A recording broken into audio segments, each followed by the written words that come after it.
Welcome to the Cultaholic Wrestling Podcast. If you like a lot of wrestling on your YouTube, Podcast. join our cult. Hello and welcome, whatever you said. Hello and welcome to the Cultaholic Wrestling Podcast, where there's very little wrestling and it's on YouTube, so not sure if it's a podcast. You are listening and watching, or doing whatever you want to Maffew, the Wall of Dogs, Mr. Jack the Jobber, and Ross Twiddell. Jack, Hello. start off with you, so being nice and show that I do actually like you. How are you doing, mate? My legs, I'm not able to, I can't walk that well. I've been on a big walk, 2 big walks this week. I'm being all healthy and that. And while in my head, while mentally I feel great, physically not so good. I should have left a bigger gap between the walks. But, it's cleared my head right out. Feeling great. How are you, Matthew? Grand, I also went for a big walk. I went to Sheffield and back in one sitting, which was lovely. Why did I go to Sheffield? I went to Cultaholic HQ to get more pictures for the, mise en scène. And I hope people will appreciate this is the last time we'll be seeing some new entries for a while, because Pachiti, our boss, told me how much they were spending on ink per month, as it is in this pack. So this will be the last one, I guess, because there's nowhere else open to print stuff. And so I'll print this off at the start. Now that you've done that beautiful segue, we'll do this later on. But thank you to, we get the bloody name up. Go on, Eva Colwell, for this lovely picture of myself. That's really good.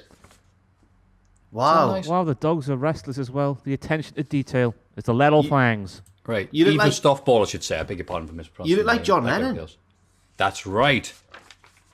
And they shot him. So on that happy note, Ross, how are you doing, mate? I'm not too bad. I've been going on shorter walks on my commute to the office down the quayside, seeing many dogs. Got to stroke a German Shepherd the other day. It was a lovely experience, a lovely soft head it had. But I've just been to Tesco down the road here from the office, and some absolute Raji is working there with a skinhead, and he had Darren Styles pumping as loud could be. So I'm awake, I'm on fire, I'm ready to bounce to the ounce on the Cultaholic Wrestling Podcast. You wear Flashlight by Darren Styles? Remember that one from back in the day? That was on. Show me the way. Light up my day. I feel like I know the name, but I can't differentiate him from many other similar artists. Oh, I felt like I was 16 going to Clubland again. Good to hear. No, I don't know the song either, but I'm glad it worked for you, pal. Is this the way to Amarillo? Oh, yeah, me, I love that song. Oh So- my God. Go on, Jack. Story time already. I saw an article on the BBC that was like, we're at this school to interview these young TikTok stars, right? And honestly, they're both funny lads, right? But the humour's a bit unpolished, and it's fun. Easy for me to say. The humour's a bit unpolished in that. But you can tell that they've got something. But one of them is so funny. He's called Ollie Ball, and he just does reviews of like foods that he buys in the canteen. So the other one will say something as an intro, like you'll sing, "Is this the way to Amarillo?" Then he'll pan across, and the guy will be like, he says, "It's Ollie Ball here," but he goes, "It's Ollie Ball here. Just got a lovely brownie from the canteen. I'm going to give it a bite. Can't wait to try." And then he bites it, and he's like, "It's really delicious. The textures, the flavors. He's really good. I really think he's got something." He's only like 14 or something, but he's very funny. It hasn't convinced me fully to get into TikTok, but it's Ollie Ball here. Just think he's really good. Very funny young man. That's good to hear, Jack. Aren't you knackered with TikTok? Isn't the time limit only 2 minutes? What? Is that long just to get half a story out? In the Cultaholic news it's section of too the early, it's podcast. too Oh, sorry, early breaking for it. news. What's happening? It's too early for this roasting. I'm sorry. It's just that some of us have other things to be doing. Like talking about the Cultaholic news. Bloody hell, what a busy week.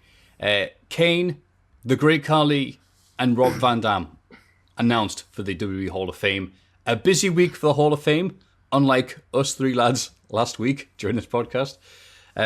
Any favourites there? Has Start Rob Van with you, Dam been has Rob Van Dam been confirmed? I know he said it, but they haven't have they officially announced it now? Wasn't it Sabu who said? Yeah. Oh Sabu, no, yeah. using Sabu Oh, yeah. as a source. Right. Oh wait a minute, I thought it was not Cultaholic news. My pal Rob's going to the Hall of Fame, you know. That's exactly how Sabu said it. Well, whilst I check Cultaholic news and Mr. Aidan Gibbons, Mitch Wadden, what do you think about Kane, first of all? Ross? I know that you have lots of opinions on it. First ballot Hall of Famer, isn't he? I don't like the people going, where he's gone in before The Undertaker. That's not right. Who cares, man? Kane's in the Hall of Fame. That's why he should be. Yeah. I think you could say it's long overdue. Kane will now always be an iconic figure in wrestling. And he seems, apart from, like, politics aside, because politicians, there's always something to disagree with, but just as a person I'd like to talk to, I imagine he's a really nice guy. He comes across that way. Really sound. You never hear any wrestlers say a bad word about Glenn, like outside of politics and that, do you? I had someone tweet me, because I tweeted saying I'd love to do his induction speech, just a bit of japery on the Twitter machine, and someone was like, yeah, I used to like him as well before you some sort of political reference. And I was like, the young lad who survived a fire and then grew up to try and murder his big brother while shooting lightning bolts out of his fists. He's not a politician, for goodness sake. He doesn't know what politics is. There's two different things there. I can separate that. I don't know about you lads. I can separate the wrestling character from the real life man. Especially when he's a childhood one. I think it's harder to separate them when you've grown up with them. Oh, Kane. It's just Kane, the fire. Right. We're not advocating anything here, but if we weren't able to separate the wrestlers from the art, none of us would be watching wrestling still. So no issues with Kane. Love the guy, the character, the warts and all the stupid crap he's done over the years. But, it's Kane, isn't it? Great Khali. Yeah. Yes. Former world champion. I saw a lot of people very happy about this. So they should be. Remember those matches he had with John Cena in 07? Oh. Was that the good matches? Was that when everyone was like, whoa, Cena's getting good matches here? I mean, sorry, Great Khali's having wonderful matches with John Cena. He went from good Khali to great Khali. I enjoy going back and looking at his New Japan stuff, on the Yochobe. Just seeing how agile he was in his younger years. And by the time he got to WWE, he's a bit knackered. So we didn't see the best of him, clearly. Yeah. Appeared on Born with No Knees will do that to you. As well. He was in mine and Sam's Christmas song, which was a laugh. I mean, he didn't know. Yeah. We just got him to do a cameo. Like a literal, like the app, not the word. 17 grand he charges, man. And he pops up and he's fame, like, man. We told him to say like a small thing, and he just went with it. It was quite long in the end. We had to do a full bridge just to fit in his cameo. Cultaholic, my brothers, and just goes on one, and we're like, all right, okay. Yeah. So easy to work with is what you're saying. Yeah. And I like this because it's the Great Khali, and it again reminds everybody, like we do this every single year for well over 10 years, remind everyone, it's not a real Hall of Fame. It's how WWE can make money off their product. So they're looking at India again. Hello, Great Khali for the Hall of Fame. That's it. And getting everyone mad. Disrespecting the prestigious Hall of Fame. I hope that when the other inductees are doing their speeches, he tries to get on stage to steal their spotlight like he did with Jinder. No, my time. I thought he was going to end it as just tries to get on stage. And also, I've looked at Figure 4 online, have confirmed that, RVD is announced for the Hall of Fame. Good. I mean, he deserves that as well. It's a strong... One of a kind. I know we're running 2 years together, but it seems like a pretty strong one. Already knew about Molly Holly and everything. A lot of good wrestlers in there, or a lot of big names. Batista conspicuous by his absence because he's busy. Fair enough. I understand why he's asked to delay it. Because he might be shooting a film or something. Like, he can't risk being around that many people, I suppose. Yeah, he's looking at all the reports online and going, I'm not going to bloody there. Yeah. We've got real life work to be doing. Nah. So good for Batista. And we're getting Bulldog as well.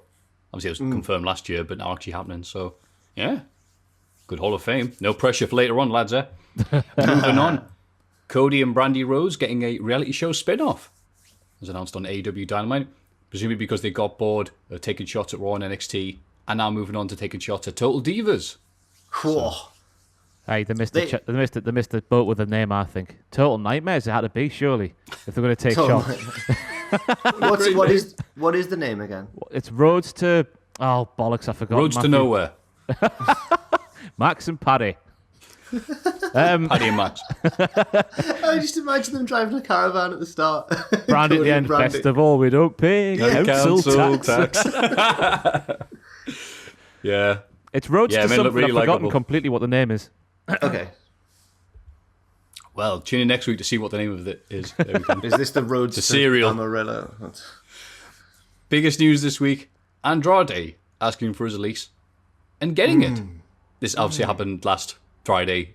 If you haven't watched or listened to the podcast before, as soon as this podcast comes out, something big happens news-wise. So, just saying, people should fear when they get the notification on Twitter or Facebook that the podcast is out. It's like, uh-oh, and we lock the doors. So yeah, Andrade, obviously, they've done nothing with him for months. As for his release, received it, and also the non-compete clause, which is standard for people coming out the contracts, he doesn't have one. He has a non-compete.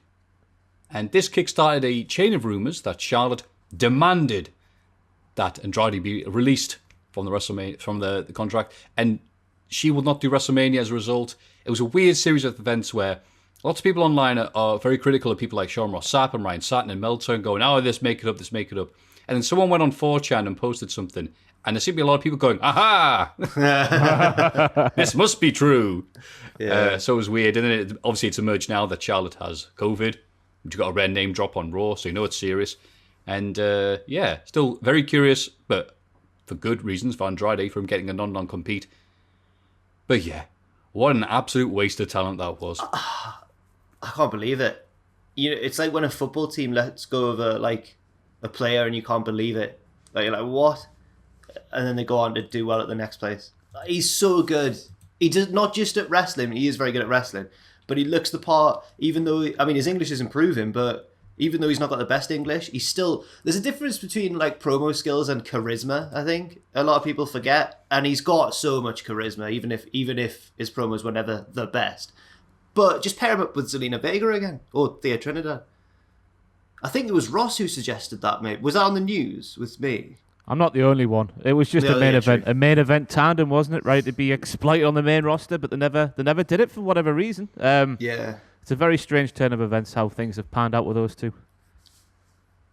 Yeah, seems screwing anybody who had any connection with Zelina Vega, as we've said before. So, Aleister Black currently injured in catering, it says. So, oh well. Peacock removing controversial content from their WWE archive because Peacock is a normal people app for normal people who can look at Parks and Rec, Brooklyn 999 and 30 Rock and all those things and scroll down and see a half Scottish, half Canadian man painting himself half black and going, yeah, right. So I know a lot of people get upset about this, and to me, I'm someone who doesn't like censorship, pretending it didn't happen, but like having a disclaimer like all the Warner Brothers and stuff have at the beginning of their old, very dodgy cartoons. But I can completely understand why Peacock are doing this. WWE can put on whatever the bloody hell they like because, it's wrestling. And wrestling fans are like, yeah, it was a different time. All it takes is a few people to go, what the hell is this? And then NBC, which is a company that actually protects its image, they're going to go, oh yeah, what the hell is this? Grab some of that money back to WWE. Maybe they should have done their research before they bought the network. That's all I'm saying about Peacock. I'm just annoyed because the big appeal of the network for me is that you can go back and watch any show as it was at the time. I'm not necessarily saying, I love the controversial stuff, keep it in. I'm just saying, like, it's a very useful reference point, especially in our jobs as well, but just as a fan as well, you can use it.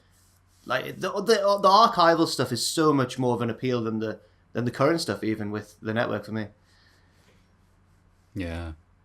What about you, Ross? I don't know what to say. It's going to be interesting to see where the line is in terms of controversy and what things stay in and what things go out. They're making a big, what's the word I'm looking for? A big hole to dig for themselves, potentially, with the stuff they potentially might keep in and take out. So it's a shame, because obviously it is nice to go back and see how things have progressed in certain instances and see how things have developed and what sort of standards aren't the standard anymore and how we've come a long way in certain aspects. But I can fully understand why they want to do that with certain things. Yeah. That was a bunch of diplomatic answers there, wasn't it? And the last bit of news this week, Tony Khan again with the billionaire flex. He's managed to get the new theme music for Orange Cassidy as Where Is My Mind by the Pixies, which will be making its debut very soon. That, right, sparked a bit of a music debate in our work messenger. Did it? Yeah, because someone posted it in the news chat, and then I was like, I don't know if it... obviously, Pixies are great. I was just like, does it fit Orange Cassidy? It's a bit dark. And then Sam was like, maybe its association with Fight Club makes it darker than what it was meant to be. And we were like, oh yeah. And then I mentioned his indie theme song, which was Jane, by what are they called? Do you know, Matthew, off the top of your head? Darren Styles, isn't it? Yeah, Darren Styles is Jane. Max and Paddy. And then we were thinking of like other songs that could have worked well with him. And then I was like, didn't he used to have Human Fly? And then I remembered that was CCK. But anyway, I don't know if it fits with him. It's a strange one. What do you think, Matthew? I think it fits the Orange Cassidy they're going for in AEW. Do you? Fair enough. Charismatic enigma. Oh wait, no, very got one. But there's this lad who's just like, he's a bit curious, he's a bit odd, he's the Orange Undertaker and all the other stuff they want for him. So that fits, you know. I reckon he might be getting a little gimmick shift going forwards, me, because when I hear that song, I think like deranged, sort of mentally unstable, not sort of lazy sloth man. I still think the Best Friends theme was the best fit. I thought it just worked with Orange Cassidy. It's one hell of a bop, as the kids might say today. Well, Jane was like a big classic rock song, and that worked with him because it was like, it reminded you of like an 80s film where there's a stoner character. Bless you. And so I was like, have like, what's it called by the Outfield? I don't want to sing it because I don't want to sing a song on YouTube. I don't want to use your love tonight. You know that one? Are you being serious? Is it only if you're very accurate? Can I just do it? Just do it. You can sing it. All right. I didn't know the rules. I thought that if I thought you were humble bragging that your song was going to be so accurate. No, I thought that YouTube was just really solid on picking up even the tiniest melody. Like, haven't there been horror stories of someone just singing a little riff of something and then getting taken down with no music? Oh, I don't know. You're right. You better not, Jack. Oh well, moving on. I wasn't saying, I'm just so pitch perfect, lads, that it's That's what we heard, mate. Go. That's what you know what, Jack? You're missing up too now. Now you should just mouth it like that. And go, oh no, Jack, it's so accurate. It's been censored by YouTube. I like big. Just sing the tune of Max and Paddy, and that's the way to get around it. That's true. And that was the news. Everybody get excited for the Cultaholic Hall of Fame! And now, for our Hall of Fame. One of a kind, just saying. In condescending order from last week, Charles Leclerc. Oh yeah, Leclerc. Doing that. Charles Leclerc. Charles Leclerc, 14%. Michael Winslow doing Wait a minute, no. Michael Winslow's doing Led Zeppelin's Whole Lot of Love on Norwegian TV, 39%. I watched that, it was very good. He is very good, isn't it? It's nice to see so many people know Michael Winslow because we know like Ben's watch this podcast. So Ben's would have to go look that one guy from Police Academy can do stuff with his mouth. But obviously not enough Ben's watch this. I'm surprised at this. Like, because all I thought last week was this was crap. Darlington Stadium, 47%. What was Darlington Stadium. Darlington Stadium's won. The legend of George Reynolds. No. And a stadium bigger than the city. 47%. Bloody hell. Thank you very much. Turns out I guessed correctly there. Wow. Mate, well, thank you very much all those who voted. It was the way you told it, maybe. Because there's no it chance must be. I couldn't get Angus in, but I got bloody Reynolds. Oh. Darlow? Wow. Darlow, aye. Wow, okay, well, do we just pause for effect? Okay, that's enough. I'm going to put something wrestling related. I know, weird innit, but I think last week was an indication that we do need a slightly bit more wrestling. So I'm going to put Sheamus in the Hall of Fame. Specifically, this current run You bastard. he's having. Oh no, did you pick that one as well? I was going to put him in this week as well. You know I'll what? think on the fly though, Matthew. Don't Can you think worry. of something else? Because Oh yes, the back's against the wall here, but I'll come up with something.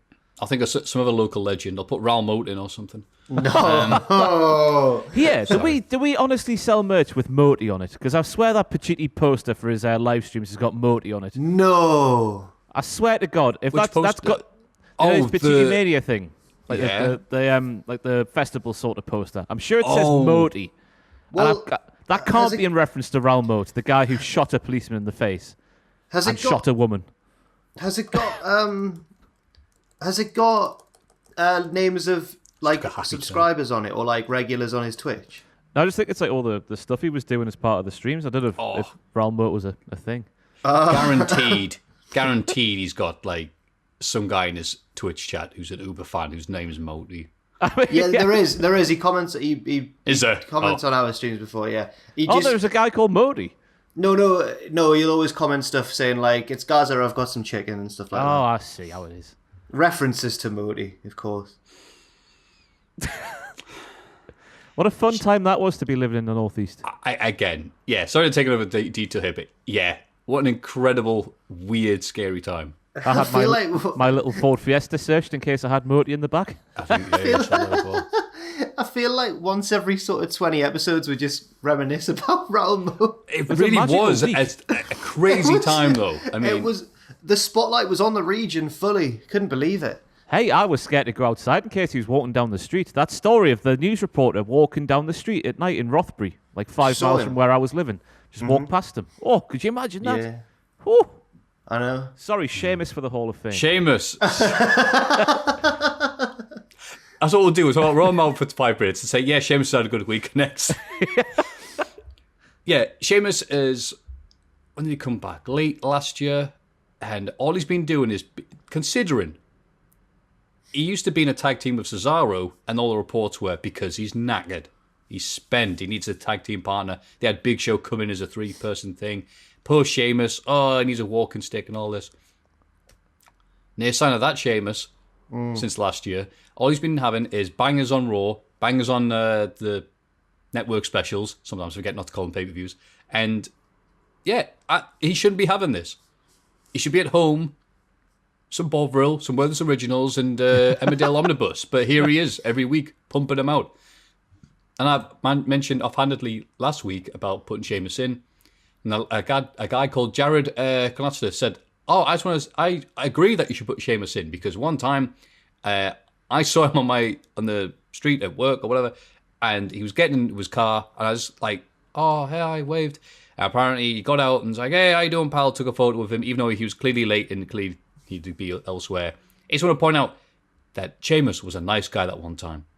And I think there needs to be more stories about wrestlers being nice, because a lot of stories of them being other things right now. So, well done, Sheamus. What have you got, Jack?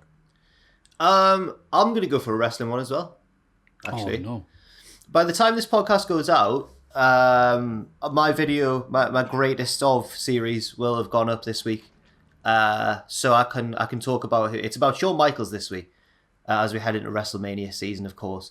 And I, when researching the video, remembered a match that I hadn't thought about for quite a while, and it's a fantastic match.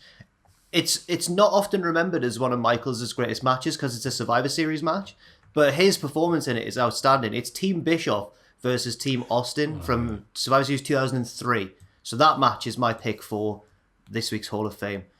Basically, if you haven't seen it, it's like the winning team, the leader of that team or the boss of that team, Bischoff or Austin, gets to be the GM of Raw, because they've been doing their co-GM thing in the build-up.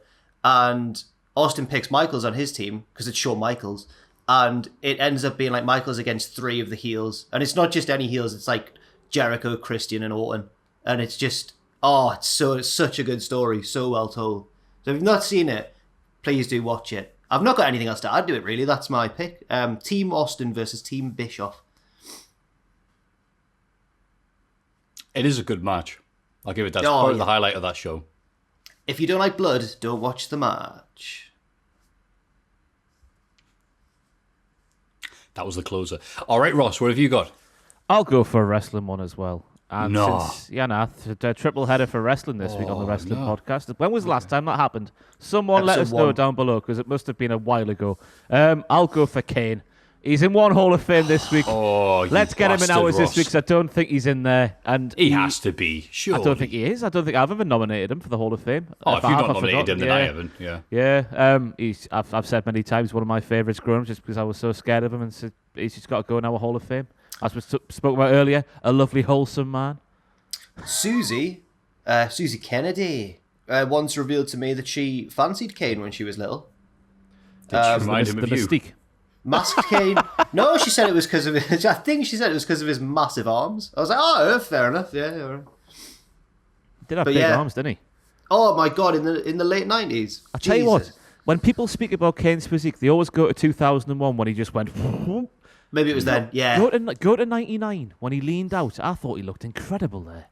Real jacked. Yeah. Oh, he had a triangle physique, Matthew. You know, one of them, the triangles. That's it. Pigeon-chested Kane. There was a match he had with the Big Show, and there's a spot where the Big Show gorilla presses him to the floor. That's the Kane I'm speaking about. How lean. Oh. The lean red machine. All kinds of gains. Me and Tom are doing the Call It Classic SmackDown review every week, and we're at the point where Undertaker's come back, but we're realising now, he's a bit crap. And Undertaker's supposed to wrestle Big Show, and Jack's left. That's fine. Oh, no, he's gone. The story. Oh, man! Right. Recording still. Obviously, no, it is recorded. I'm aware that it's still recorded. Right, so this is the issue now. So, obviously, is my video going to come back? Am I on yet, lads? No, it's that picture of you with the effing Instagram filter on that I hate whenever I see. There you go. Oh, yeah, he's back. Yeah, hi. So, we're recording this on Discord again rather than Zoom, as we have been for the past... Like, we've been using Zoom recently. But, like, due to other videos going on and stuff, we're using Discord again, and mine decides to cut out now and then, so... Look forward to that next time, everyone. Haha. Yeah, Kane's great. I'll just skip ahead. Nothing's going to be good as you just popping out for no reason, so I'll move on. But yeah, Kane's great, but he's just come back as going there, I'm a monster! And yeah, he's got the black and red, not the red and black, and it looks so much better. And yeah, Kane. Kane. Definitely my pick for Hall of Fame. If I wasn't already nominating Sheamus, current version. Be like the WWE games, that's to be like which version of Sheamus you're playing. So, and my pick, I think, I'm worried is going to come last, despite being one I'm quite proud of, actually. Because it's actually about wrestling. You're quite proud of it. It's not about like Wednesdays or wind or the sand. You know, it's about actual wrestling. I hope Matthews Jack proud of the one time he puts effort in. Yeah. I hope Matthews wins, because I was going to go for it. Because I've been watching Celtic Warrior workouts more and more and more. Yeah. And it's...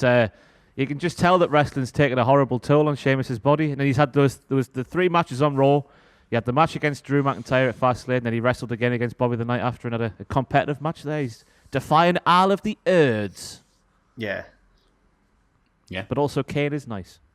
Kane is nice, What a great Hall of Fame selection. So, to vote for any of these, go to patreon.com/Cultaholic and place your bets. Sheamus, current version, Survivor Series 03 elimination match, or Kane. Just all of Kane. Warts and all. This is This Week in the Wrestling. It's this bloody week in the wrestling. This week in wrestling. SmackDown, which I only skipped this week. Sasha Banks and Bianca Belair argue in Gorilla at the start of the show. Sasha then faces Nia Jax in a title match. Belair and Shayna Baszler get involved, and Shayna accidentally hits Nia, causing her to lose. Nia berates Shayna backstage and demands to know what she's going to do about the situation. Shayna says she's going to get a match with Bianca and give her the worst beating of her life. Oh, sorry, worstest. Because Bianca says, like, I am the fastest and the bestest and all that. That's right, that makes sense, because she's the EST. Yeah. As Cole keeps on saying, which I get. So, yeah. Seth Rollins cuts another promo on Cesaro. Oh, that's why I skipped this episode. Causing Nakamura to come out and interrupt. He tells Seth to shut up. Good lad, Nakamura. Seth attacks, but Nakamura gets the upper hand, laying him out in the ring. Yep. That is a thing that happened, yeah. Yes, yeah, there we go. Yeah. We need to offer more. Let's go back. We need to offer more analysis here. We're getting paid to talk about wrestling.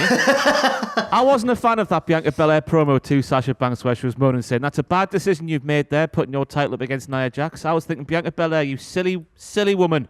I'd be like, yes, wrestle Nia Jax and get yourself hurt ahead of WrestleMania. I don't care about the women's tag team titles. Who gives a toss about the women's tag team titles? I thought it was a silly, convoluted mess, which is symptomatic of the earlier feud for the SmackDown Women's Championship. There's some wrestling analysis, lads. Here we go. And Ross, while I respect your analysis, I'd like to offer a bit of a counter view here. I think that a very sophisticated podcast it just turned into. I think that maybe Bianca I took it anyway as Bianca being like, I want to face Sasha Banks. I want to face, like the top dog. so I can prove that I'm the best by beating her. And I think that if Sasha had lost to Nia, she'd have had to face Nia, and she'd have been like, oh, it's not the same. Well, to your point, Jack, I do see where you're coming from. Yeah, I do agree. It's a very open-ended promo, I guess, in terms of interpretation, because it could be interpreted in either way myself or Jack have presented to you this morning. I don't think they wrote it with that in mind. No. To be honest, I don't think we're like, we can offer. This is going to be really sophisticated. I don't think they did that. Yeah, you're right. It's like the end of Shutter Island. The Mysterios beat the Street Profits in a tag match. Alpha Academy come out and talk trash, leading to another win for the Mysterios, which gave what? Into another tag match for the Mysterios, which Gable and Otis win. That makes more sense. Yeah, they had 2 matches in a row. It was weird. Yeah, I can't remember a single thing from this match. Me neither. Either of them.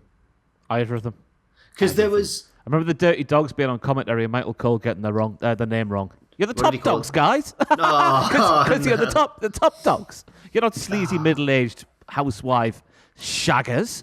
The top dogs. You're the top dogs. Analysis. To your point, Ross, though, the counterpoint, they are. I didn't like the Mysterios beating the Street Profits. I want the Street Profits to batter them. Batter that father and son combination. It looks like we're going to get a couple of, especially for the women's tag titles and for the SmackDown tag titles, just several team smoshes. I don't mind that, though, at WrestleMania. I like the filler. Chuck them all in. Yeah. Well, for Raw, they had to make a tag team for their Raw tag team title match at WrestleMania, so... They're not even registered. The most feared WrestleMania tag team since D'Lo Brown and Test. Anyway, skip it ahead, though. Daniel Bryan is here to hype up his match with Roman at Fastlane. He says he knows he can make Roman tap, which brings Reigns out. He says he'd rather lose an arm or die in the ring than tap out to someone like Bryan. Bryan says he's going to strip Roman of his delusions. Ooh. He'd rather die than tap out to a submission expert like you. Exactly. So he's going to strip him, though. So that'll probably be taken off a peacock. Backstage, Sami Zayn. Wait. I thought Bryan was absolutely fantastic here. I mean, it's not an insightful point of view to say. I thought Daniel Bryan did well. Did you see the wrestling the other night? That Daniel Bryan's all right, isn't he? But I love the way he was like, I can't make you tap out. I just know I can. I'm really good at submissions and that. Right. Yeah. When he's like old school Michael Cole going, but Roman Reigns is good. Roman Reigns doesn't understand. Bryan's good at submissions. Like, it reminded me of his attitude when he was a heel going into that Survivor Series singles match with Brock Lesnar, when he was just like, yeah, he's bigger than me and he'll choke me around, but I'm Daniel Bryan. And he was really arrogant, but it was sort of, you at the same time you were like, go on. How good was that? Oh.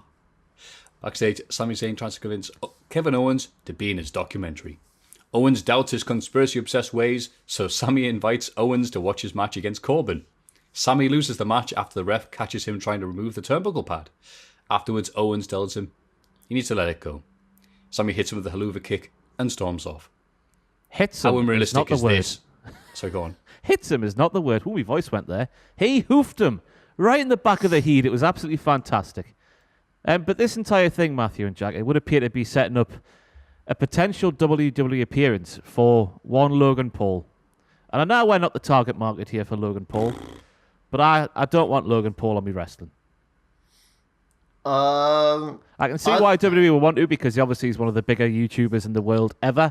But he's also, I think he's unbearable, man. I think he's horrible. I think, from what I've read recently about Logan Paul, the general consensus seems to be that in the past couple of years, since his horrible mistake and awful decision with the Japanese Forest, apparently he's matured a lot and calmed down a lot, and he's actually seems like a sound bloke now. But with that said, I agree, we're not the target audience, but I don't have it. It wouldn't convince me to watch anymore if Logan Paul was on it. I wouldn't be like, I've got to catch this, Logan Paul's on. But I thought it was more of like a... You know when they mentioned Cardi B and then she was like, why is everyone on Twitter tagging me in WWE stuff? I thought it was like that, more of like a reach out to see if they can get attention rather than they've already sorted out something with him, perhaps? Yeah, that's what I'm saying. But he's actually going back and forth with Sami Zayn on Twitter. He's not. Yeah, he's playing along, which is it just, it is obviously what they're doing with Cardi B, but instead of Cardi B just going, oh, what's this all about then? Logan Paul's playing along with Sami Zayn. It's like Sami Zayn's going, "Oh, Logan, I've sent you my documentary in your DMs. Have a look." And he's like, "Yeah, you've got something going there, Sammy." Stuff like that. Well, his brother Jake Paul is still doing the boxing, right? And I think both him and Logan have been calling out actual like boxers and actual MMA fighters, and then people are having debates over who would win. Yeah, well, it's because Ben Askren is having the fight with Jake Paul, and is it in April? Is that the one? A boxing fight? A boxing one. That's all right. And people have been saying that because the video of Ben Askren doing his boxing has been going about. And I don't know if it's Ben Askren just playing games and going like, "Oh, I'm actually quite bad," but then when we get in the ring on fight night, I'll just batter the poo out of you. But his boxing looks terrible. he's more of a wrestler, so that makes sense. Then I suppose that does make sense. But I mean, he's still a professional fighter. You've got to imagine that his boxing's or better than like an amateur. I've got no idea. Maybe it is a closer fight than I thought then. Oh, YouTube debate. Wow, it'd be great. Yeah, wig me up when KSI shows up. I'll be calling out Pacitti in the ring next week. He's got the reach. Yeah, that could happen. I've got the guts. What, sorry? I was going to say, that could have happened if it hadn't been for the fact that he's turned away all wrestlers with his bloody Twitch raids. Pacitti nearly had a fight. Did he? Yeah. Oh, yes, he did. Yes, he did. MMA, and then he went on the podcast and trashed it. Fame MMA. Well, yeah, everyone's been trashing it since because people didn't get paid in that. It was a really badly run event. Wish I'd gone. It was in Newcastle.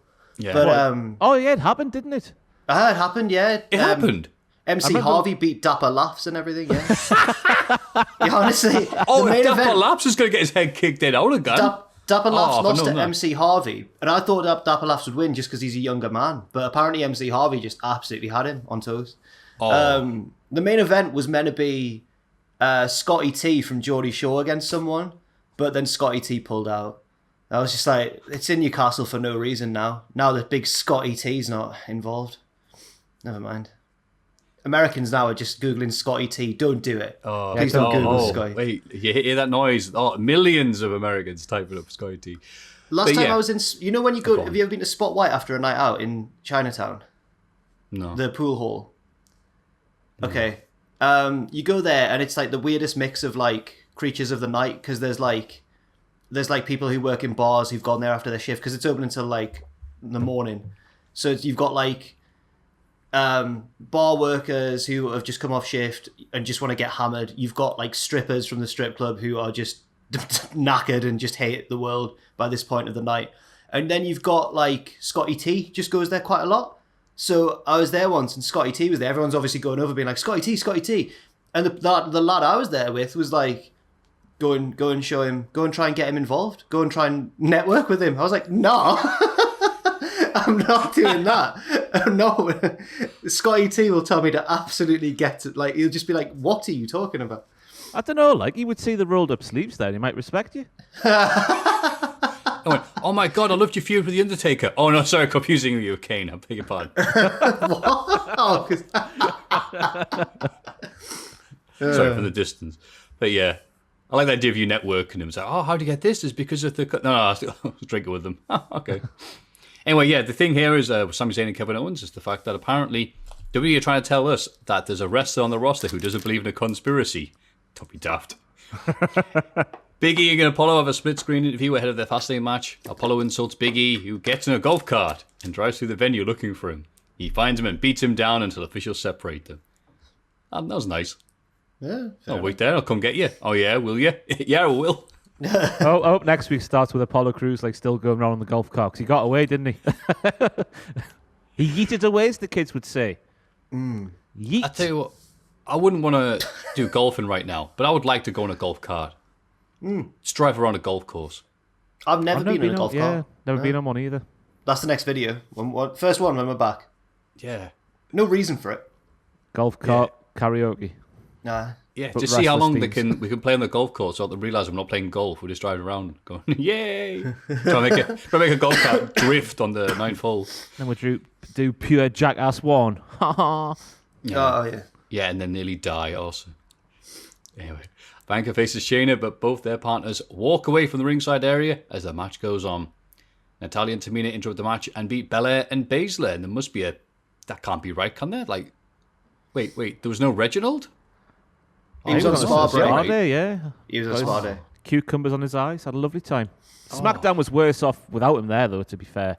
Oh, clearly. I hope he shows up more. No, as the I don't know if there's progresses. I don't think there's a correlation there, Ross. SmackDown was worse off and he wasn't there. I think No, it was because he wasn't there. No, A gaping Reginald hole that was... you Okay. can't fill it with anything else but Reginald. It's He's incredible. I feel so bad saying that about Reginald because he's actually a fantastic performer. It's just they're using him in a horrible way, aren't they? It's not his fault. Nah. It's not his fault he's attached to, the women's tag team title division. aka the worst in the world. Edge beats Jey Uso to become the special enforcer for the Universal title match at Fastlane. Roman spears Edge and invites Bryan into the ring, but it's a trap. Jey attacks Bryan and Roman hits him with a spear to close the show. Bring us nicely into Fastlane. Pre-show, Riddle beats Ali to retain the US title. Ali blames the rest of Retribution, who disagree. T-Bar and Mace attack him, and looks like he's out of the group. Oh dear, Well. how sad. Never mind. And it But seemed to me you lived your life like a gimmick from the bin. Very good. I would got emotional, me. Can't believe it's over. I worry for Ali. I hope he does something good. Because even though it was a terrible gimmick, it was at least something for him. He's been putting on Twitter these pictures. I don't know what the captions he's been using on Twitter are, but he's been uploading these pictures where he's wearing a suit and speaking about a new America or something like that. A new something. I don't know if I've got that wrong, but maybe it's going to... He might be the face of America like Kevin Owens was for like 2 weeks in 2017. Yeah. I might was have got good. that completely wrong. Let me double check. I definitely remember the suit and a new something. Maybe it wasn't America. I'm worried that though because Ali's a bit of an entrepreneurial boy, isn't he? He's a bit of a Zack Ryder, so he might just be putting that out there himself. I don't know if this signifies a new gimmick or anything in the product. Yeah. Well, the last tweet he did with the suit pictures, he just put condolences next week. Okay, we'll find I out. don't know what that means. That's what I'm thinking of. Just him standing looking at the American flag with a new purpose, a new America. Okay. Uh-oh. And that was posted in the immediate aftermath of Fastlane. Oh, I'm really scared. Well, we already knew he turned face because he's left Retribution. Like, didn't he do the America stuff? So I'm scared this is going to be rubbish, but hopefully for Ali's sake, because he's really good. Hopefully it's good. I think this is the end of Retribution without Ali. They're like the Doors without John Morrison. Jim Morrison, you funny. Oi. No, that's an easy one to make. Though, in all fairness, no, that's understandable. Remember that Doors classic? Oh, now listen, this ain't no make believe. Hey, Morrison, Morrison. hey, ho, Ho, ho, ho. the Universal Champer's gotta go.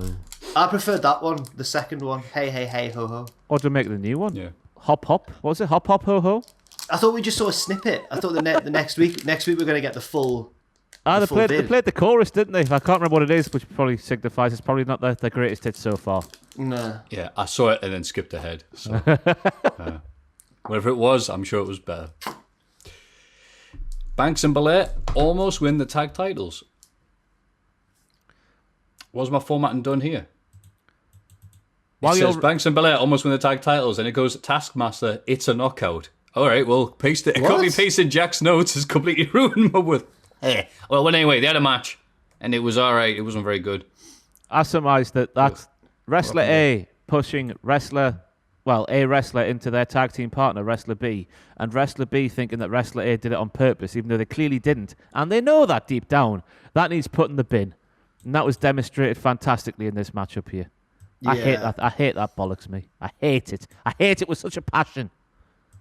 I have the rest of the Fastlane notes, Matthew. If you need. Sorry, if you no, need I've got them here. I don't know why my Word documents had to turn on me. So the next Like one Retribution starts with Mustafa Ali. But yeah, I agree with you, Ross. That can be done well. But when it's done this crappily and naffly, it's like, oh, your sudden and inevitable betrayal. They're trying really hard to find a reason for Sasha and Bianca to hate each other, and it shouldn't have been this hard.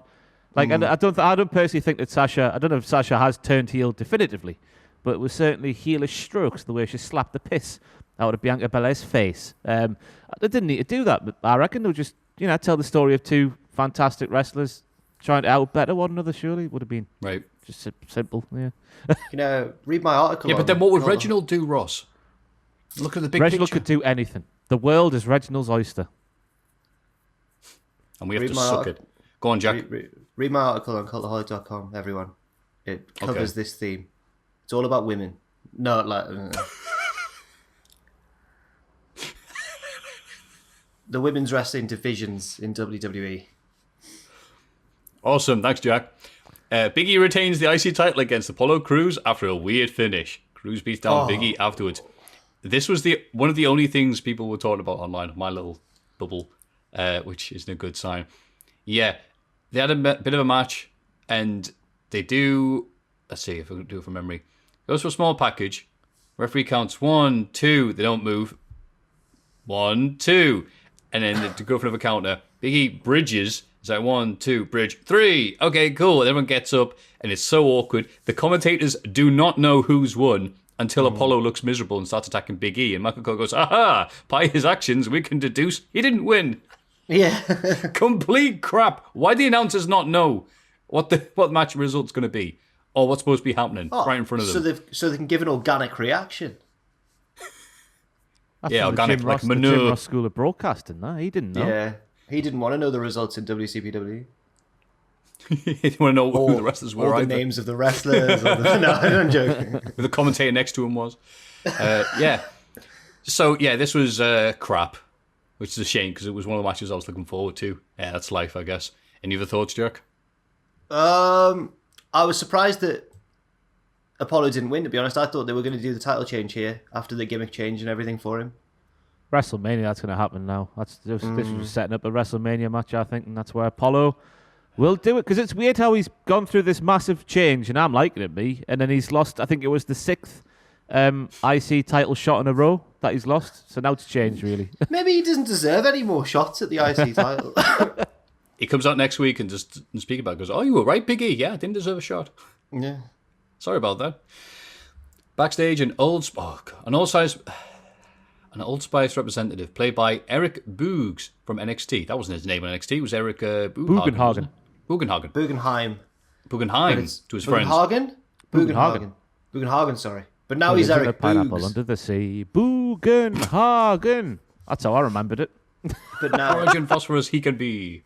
but now he's Eric Boogs accidentally for some pins. reason. Who thought that was a good idea? Vince, probably. Yeah, the owner of the company. Accidentally pins R-Truth to win the 24/7 title. Truth wins it back and runs away. This was crap. And all I saw online was people going, this was really funny. I'm like, I'm done with yous.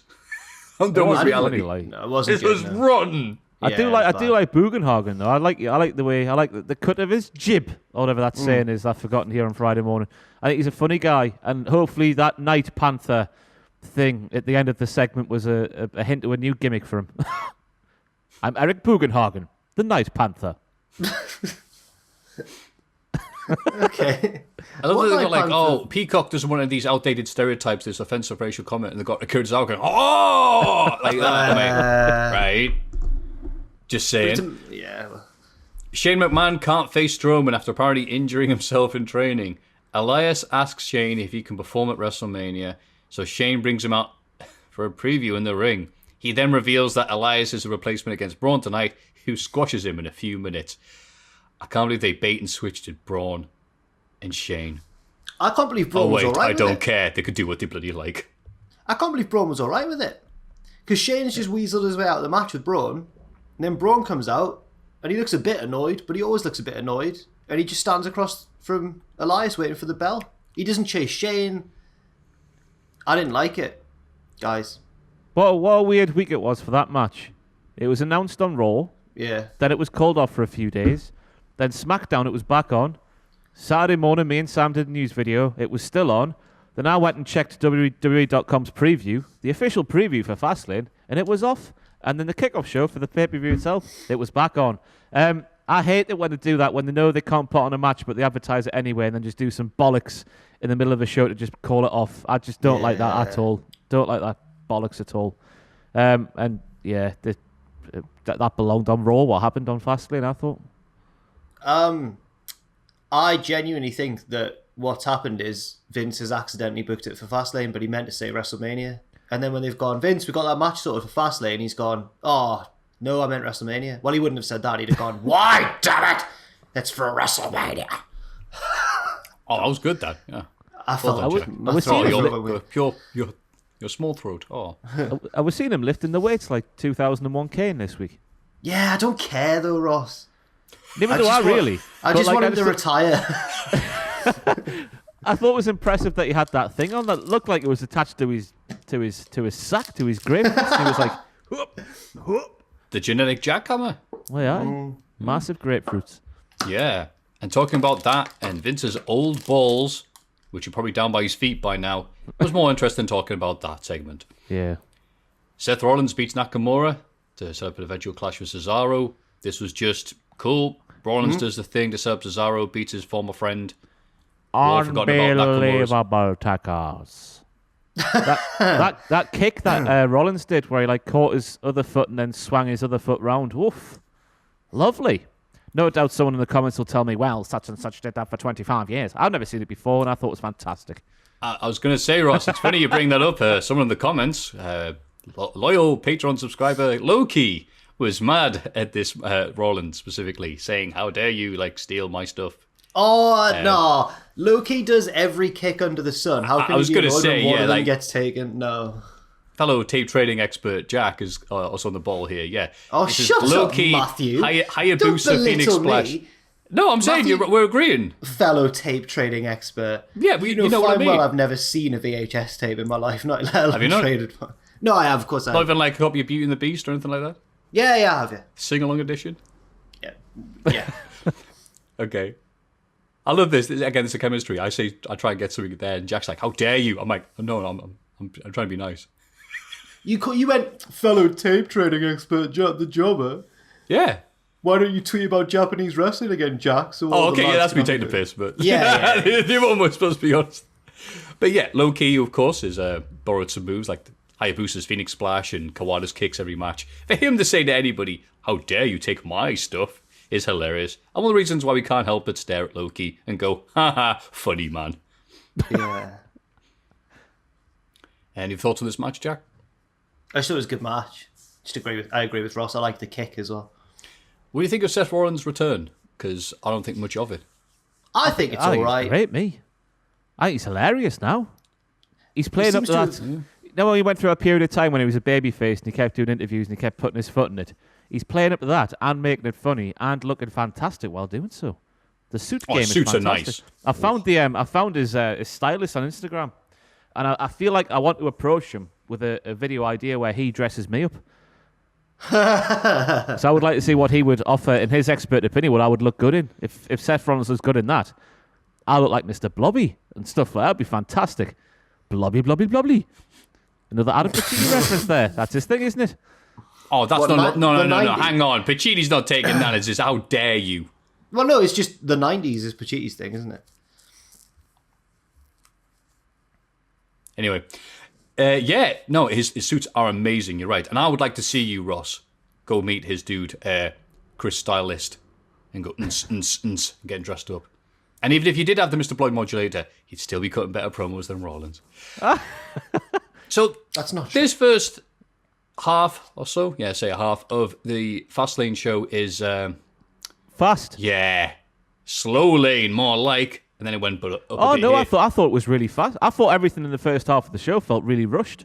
Yeah. I just meant not worth watching. Not good. That's what I was referring to. Yes, not good. But now it's the proper fast lane. Drew McIntyre beat Sheamus in a very hard-hitting, no DQ match. Hall of Fame Sheamus. Hall of shit. Famous. Hall of shame. Yeah. We all went for three horrible puns there at the same time. Fantastic. What did you think, Jack? Yeah, I thought it was good. They're friends, and it's always exciting when friends wrestle in wrestling because you know that they'll hate each other really hard because they're friends, so they can get away with it. And they did. They hate each other really hard. Was it Sheamus's back or Drew's back that was just messed up? Both of them. Both of their backs were messed up. So yeah, I enjoyed it. It was different enough from everything else on the card as well that it didn't drag. Yeah, I liked it. Imagine the pint they would have had after the show. You ever the best pint I've ever had in my life was we went on a football tour to Benidorm when I was 16, and it just turned into a piss up with the football coaches for a week. But we played one game of football when we were out there at the local Benidorm FC AstroTurf thing, and the pint we had after that, after some physical exercise in hot heat, like the Thunderdome presumably would be at this time of year. I've got no idea what the weather's like in Florida. The pint you must have after that, especially beating the poo out of each other, I'm still thinking about that pint now. What position were you in football? Centre half. Oh, get out! Yeah, fair enough. Kick the ball a long way. Good times. He's gone. Hey! Oh, Jack, you're supposed to kick... Ross, you're supposed to kick Jack out? No, stop it. You're not playing midfield anymore. Roy Keendom on Haaland back in the day. Shouldn't have that ended a man's career. Oh, yeah. Oh, sorry, that was very serious. But his son's doing all right now, though.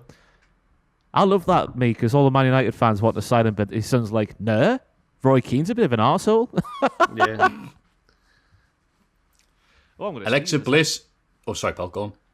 I'm just about to sneeze. We'll pause for the sneeze if you want. It's gone. Don't worry. Okay. It's gone. Oh. Alexa Bliss uses Fireball and Magic in a match of Randy Orton. He was eventually attacked by the returning Fiend. He comes up through the ring all charred and scary. Bliss shoves Orton into Sister Abigail, which allows her to make the pinfall for the win. This was not a no DQ match as far as I could tell, it says here. A singles match? Yeah. Yeah. That's a good point, Jack. Yeah, you know what? I hadn't thought about that. Yeah, are fireballs allowed in wrestling? But, yeah, spooky bollocks. You know what? A lot of Raw is boring and bland, and I don't really care for it. So I'm actually at the point now where I'm like, oh, good. What are we going to get this week, lads? Come on, what are we going to get? Oh, here he is. He's back. He's charred. He looks like a Ginster's pasty that's been put in too long. Fantastic. I'm all for it. What about yourself, Ross? Oh, sorry. I just thought the Fiend looks fantastic. I was saying before Fastlane that they should hold that off for WrestleMania, but I don't mind. He's back and he had to change his look after being, burned alive. And I think the new get-up is fantastic. Little details on his forearms where the charred flesh is a fantastic little touch. I'm done with the whole Alexa Bliss and Randy Orton theme. I just think it's naff. I just think the two people involved are doing the best they can with the crap that's put in front of them. I don't know. It just doesn't do anything for me. And now the Fiend's back, it's going to be the same stuff each week where Randy is doing something in the ring and then the lights go down and then he comes with that and then that's how the show go off the air every single week up until WrestleMania. Oh, I can't wait. Sorry to be a Debbie Downer, lads, but they do the same every single week with the Fiend. Every single week. Yeah. And I don't think that when JBL or Booker T were feuding with the Boogeyman, that really worked because it was silly, but they really sold it like it was serious. Like Booker selling being afraid of the Boogeyman was fantastic. Randy Orton's so hard and sexy that he's not the best person to sell fear. Like, do you remember the House of Horrors match? I did a thing with Maffew and Tom on that and the retro review. No, it wasn't. It was on the 12 Duds of Christmas or something like that. What was it? It was that thing. And I brought up the point then that Orton's like an action hero he doesn't sell fear. So he's not the best person, but he's always the one in these feuds, and I don't know why. Vince just likes to see it. You're right. Yeah, you nailed it. If the guy who's in the thing isn't scared of the other dude, then why am we supposed to be scared of him? And Randy Orton does need to do a Scooby-Doo, like, yikes, and he'll go, and then run away. But yeah. We're not going to get that from cool, hard Randy Orton. He's going to if Randy Orton bumped into Michael Myers or Jason Voorhees, he just put a chin lock on him. There's no real suspense. So, yeah. So this is crap and it's awful, but it's funny because Randy Orton is also got that side feud going on with Soulja Boy, because Soulja Boy was tweeting about, haha, wrestling's fake and dumb, and Randy was, how dare you say that? You should see my back, blah, blah, blah. And then he tuned in and he's feuding. The dude he set on fire has just returned so his last could pin him or whatever. Soulja Boy laughing. I was saying this the other day, it was like the band thigh slapping during kicks. Because it's too unrealistic. I thought about it, yeah. Oh, yeah. Good one, Ross. Super kick. The referee is accidentally taken out in the main event between Reigns and Bryan, causing Edge to step in. Bryan accidentally hits him with a chair before putting Reigns in the yes lock. and causing a visual submission. It's not an actual one, right? Edge isn't interested and attacks both of them with the chair before leaving. Roman weakly covers Bryan, and the replacement referee runs out to count the fall. Ignoring the fact that, yes, this is the exact thing that Ross was talking about, where I'm going to hit somebody. Oh, he moved. Oh, I hit them. Like, 2-on-1 show. I had away, mate. This was a beautiful match that almost saved this crappy show. If you just watched the last two of the last 3 matches, depending on how you go, this was great. Yeah. What a match this was. Bryan and Roman going at it for about 20 minutes. I liked the finish because Edge coming in and winning the Rumble, I'm like, oh, no, I wanted like a side attraction. Nobody's the main course, pal. Like, all right. But suddenly Edge going, nah, balls to you. Balls to you, Bryan. I want this match. You think you've got a bad neck? Oh, I've got a bad neck. I have a bad neck off. And now we've got a 3-way at Mania, hopefully. Yes. Fantastic. Yeah. Loved all of this. What about yourself, Jack? I agree. You've summed it all up well there, Ross. Yeah, I like the internal conflict that Edge has been going through because he doesn't want Daniel Bryan to steal the spotlight. But Edge's actions on Sunday means that Daniel Bryan will be stealing the spotlight at WrestleMania. But shout out as well to Jey Uso. We didn't touch it in that match, the Jey Uso versus Edge match on SmackDown. Jey Uso allowed Edge to do a top rope Frankensteiner. So that tells me that Jey Uso must be one of the best professional wrestlers in the world to have that sort of trust put on his shoulders. I never thought of him that way before. He took the Frankensteiner. Yeah. I reckon, and I've never obviously wrestled, but the person taking the Frankensteiner, I reckon, has quite a bit of control. Because you're doing a front flip, essentially. And you kind of hold them there, don't you, before you go? So, like, do you help their rotation in the air, mate? I don't know. I think they mentioned this on I think they mentioned the move on Secrets of Wrestling Revealed. And they're like, ooh. The guy taking that's Sailor McCart is actually the one in control. You marks, you idiots. you thought that was real? Here we see the masked magician hitting a Frankensteiner. On Sabrina the Teenage Witch. As Monday Night Raw. He gets pizza for dinner. Edge gets some poutine. Because he's Canadian. Raw, we start the show with Lashley versus Sheamus, with Cedric Alexander and Shelton Benjamin interfering on the champion's behalf. Lashley wins and is confronted by Drew, who begs Lashley to hit him. MVP convinces him to walk away for now. Backstage, Lashley is furious at Cedric and Shelton for getting involved, saying he doesn't need their help to win matches. Because WWE really likes this trope of the bad guy stable, the guy at the top has to be a dick to the other people in his own stable. But it's not even. I think it's quite good storytelling, me, because it's all MVP's fault. MVP didn't go down to the ringside area with Shelton and Cedric when they lost the Raw Tag Team titles. He didn't give those poor Bens the attention they crave. So they were like, right, Daddy, you know, if you're not going to give us the attention, we're going to take the attention from you. So we're going to interfere in places you don't want us to interfere. So they were just out there trying to get MVP's attention, but also pissing off Lashley. So it's all MVP's fault. He's created a massive mess. I quite like the storytelling. The one bit I don't like, though, Maffew, which I'm sure we'll touch on later, is Lashley going like, for forever now, oh, I'm the final boss of Monday Night Raw, I'm big and hard and tough. And now he's put like a sort of bounty on Drew McIntyre's head. Don't like that. Why would he do that? Why would he be asked about Drew McIntyre? Because they buggered most of the build they had. Like that Elimination Chamber and the week afterwards, and they're like, scramble. Yeah. Asuka beats Payton Royce in a surprisingly good match. Not being insulting or anything like that, but Payton Royce has been built up for wrestling ability for a while. But she had that Raw Talk promo. And this was lovely stuff. And what could be even lovelier than this? Why, I don't know. Rhea Ripley showing up on Raw. She reveals that Charlotte Flair is recovering from COVID. Dun, dun, dun. So she's challenging Asuka for WrestleMania instead, and Asuka accepts. Can we have a bit more gravitas?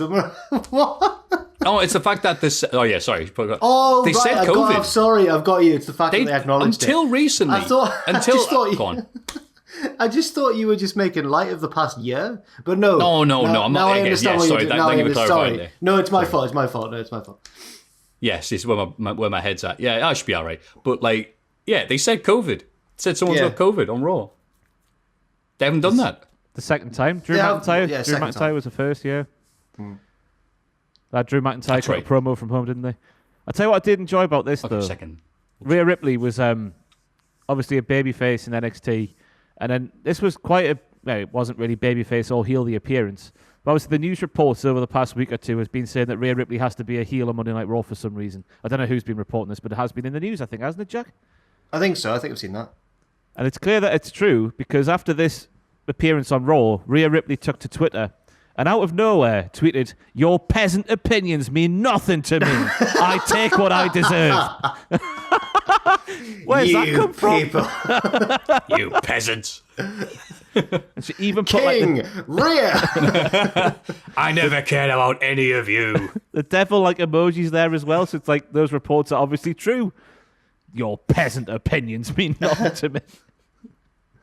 Unless she's just come into some land land and people have had to swear fealty to her, and she's literally saying. In fairness, though, it makes more sense for storyline perspective to have one of them as a baddie, and no one's booing Asuka right now. No. Though I did think it was funny. Asuka did go, "You are not ready for Asuka." Yeah, I'll wrestle you. It's a bit of an insult there, isn't it? She tells everyone I'll they're not buddy ready you. for Asuka. Yeah. Miz and Morrison cut a promo on Bad Bunny. Miz says that next week we'll see their brand new music video, Hey Hey Hop Hop. Miz challenges Bad Bunny to a match at WrestleMania and says he'll end his career. Miz then wrestles Jeff Hardy and wins and is blindsided by Bad Bunny, who nails him with a guitar. Bad Bunny breathlessly accepts Miz challenge. He was knackered. He was absolutely blowing out his arse. Who do you feel worse for here, Bad Bunny or Jeff Hardy? I went on the YouTube video to watch the highlight of this match, and I looked at the comments to see what people, if anyone had mentioned how out of breath Bad Bunny was, and maybe everyone was going to be like, "Uh-oh, how are they going to do it at WrestleMania?" But instead, all the comments were like, "Jeff Hardy is a legend. This is disrespectful." He's just got that connection with the fans still. It was quite funny though how he was like, "Miz, I can't get distracted here. I want your friend John Morrison to go to the back so we can have a fair fight, and I will topple you in a fair fight." Losers straight away. Losers clean to the Miz. Yeah. Oh. It's just adrenaline for Bad Bunny though. Well, your heart would be raced if you went to wrestling. You get to hit someone with a guitar. That's true. Right. Sure. Yeah, good for Bad Bunny. Did you see the Ryan Satan tweet? Where I was at his barber's and he said, "Oh, my barber who's shaving my hair, obviously. What else has he gone to the barber for? Said, oh, I heard Bad Bunny was in WWE. That's a reason for me not to watch it." Or something ridiculous. Everyone's like, that didn't happen, did it? No one believed him that was a real conversation. So everyone's just like, oh, have you heard Kaji Muto's the champion Noah? What? His barber said to him, "Oh, is Bad Bunny in the wrestling? That's a reason for me not to watch." No, I thought it was a positive thing because it's Ryan Satin and he tweets positive things about WWE, doesn't he? Oh, I thought it was one of these little softballs they throw. Wait a minute.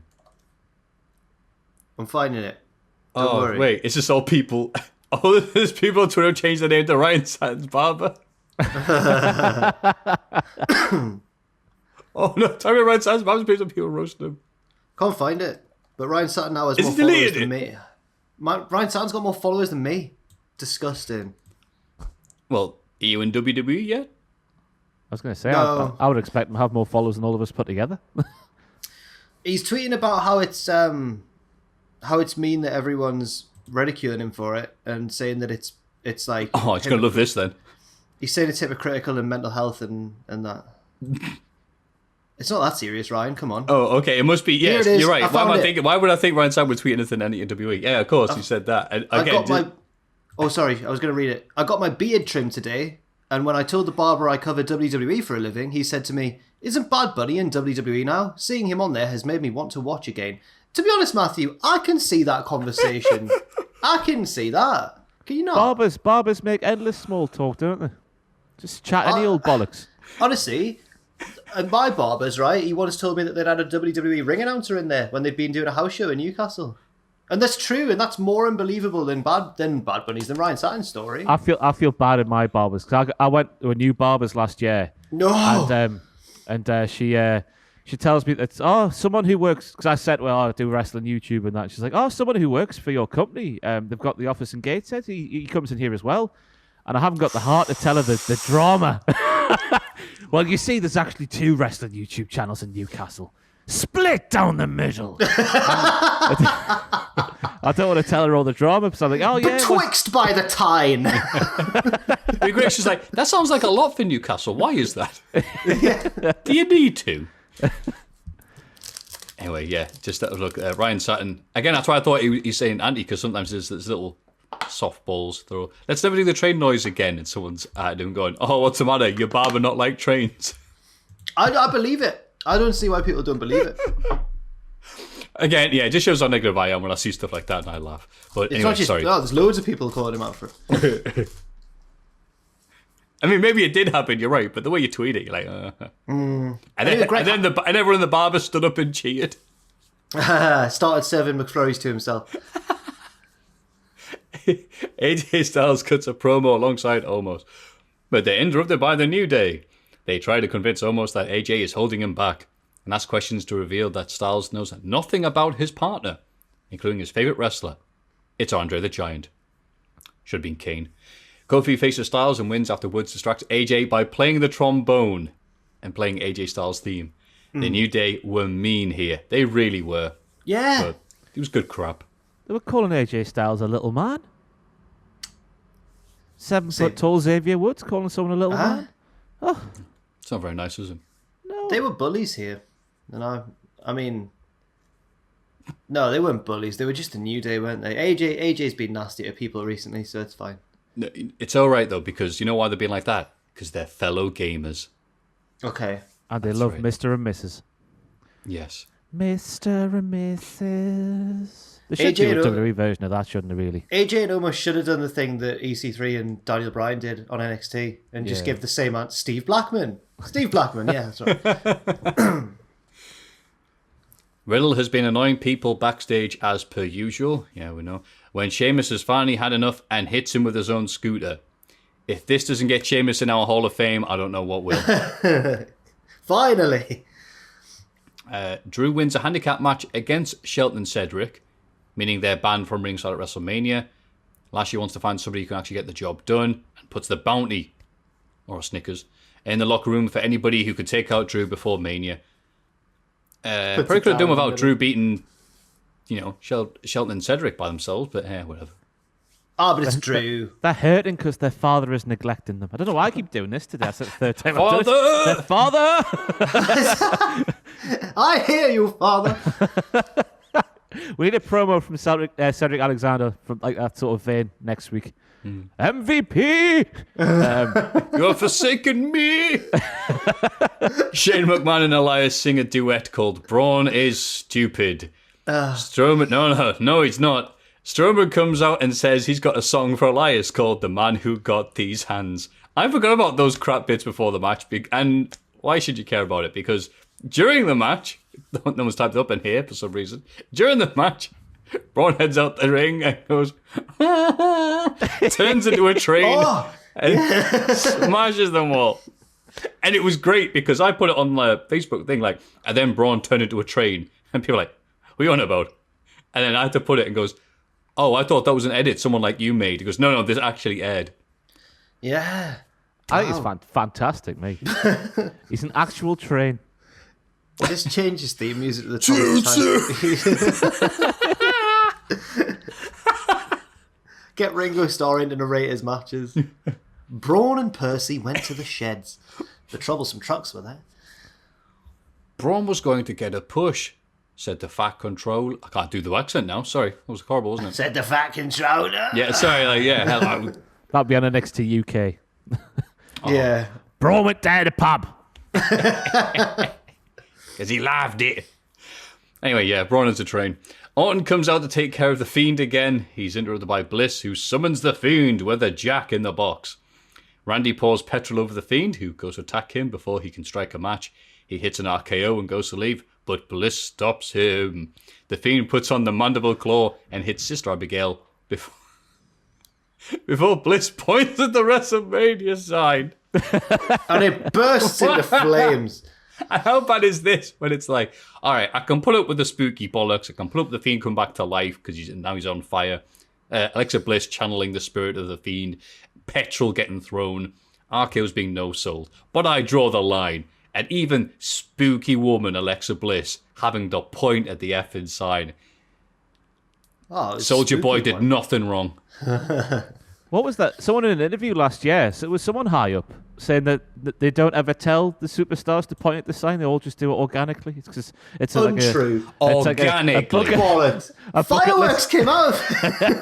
A bucket list moment to stand there and go. Yeah. We don't tell them. The camera's here. I need to try and find who it was. There was that bit with Ronda Rousey where Ronda's like, she's that match was hard. Point of the sign, Ronda. Point of the sign, Ronda. We'll have to do a tier list on the channel of WrestleMania sign pointers because Ronda's pointing was so cardboard she deserves to go in the bin for it. I forgive Ronda. Oh, we're sorry, Ronda. # forgive Ronda for all the times we said her sign pointing looked stupid and fake. Because it turns out every single other wrestler who's done it since looks exactly the same. Triple H says WWE doesn't tell superstars to point at the WrestleMania sign. Oh, shut up, you dafty. Whoa, come on. You little freak. I want to play the game. I think the worst offender for a while was John Cena. In Royal Rumbles, he'd be like halfway through the match and he'd just have a face-off with like Yoshitatsu and he'd be like, this is what we're fighting for, man. Oh, Jack, have you heard? I didn't know this because I don't follow Yoshitatsu's career. It was in WWE, but in Japan, he still uses his WWE theme because he doesn't care. No, I didn't know that. He still has that crazy... Wow. Yeah, that's still his theme. Good for him. Good for him. Yeah.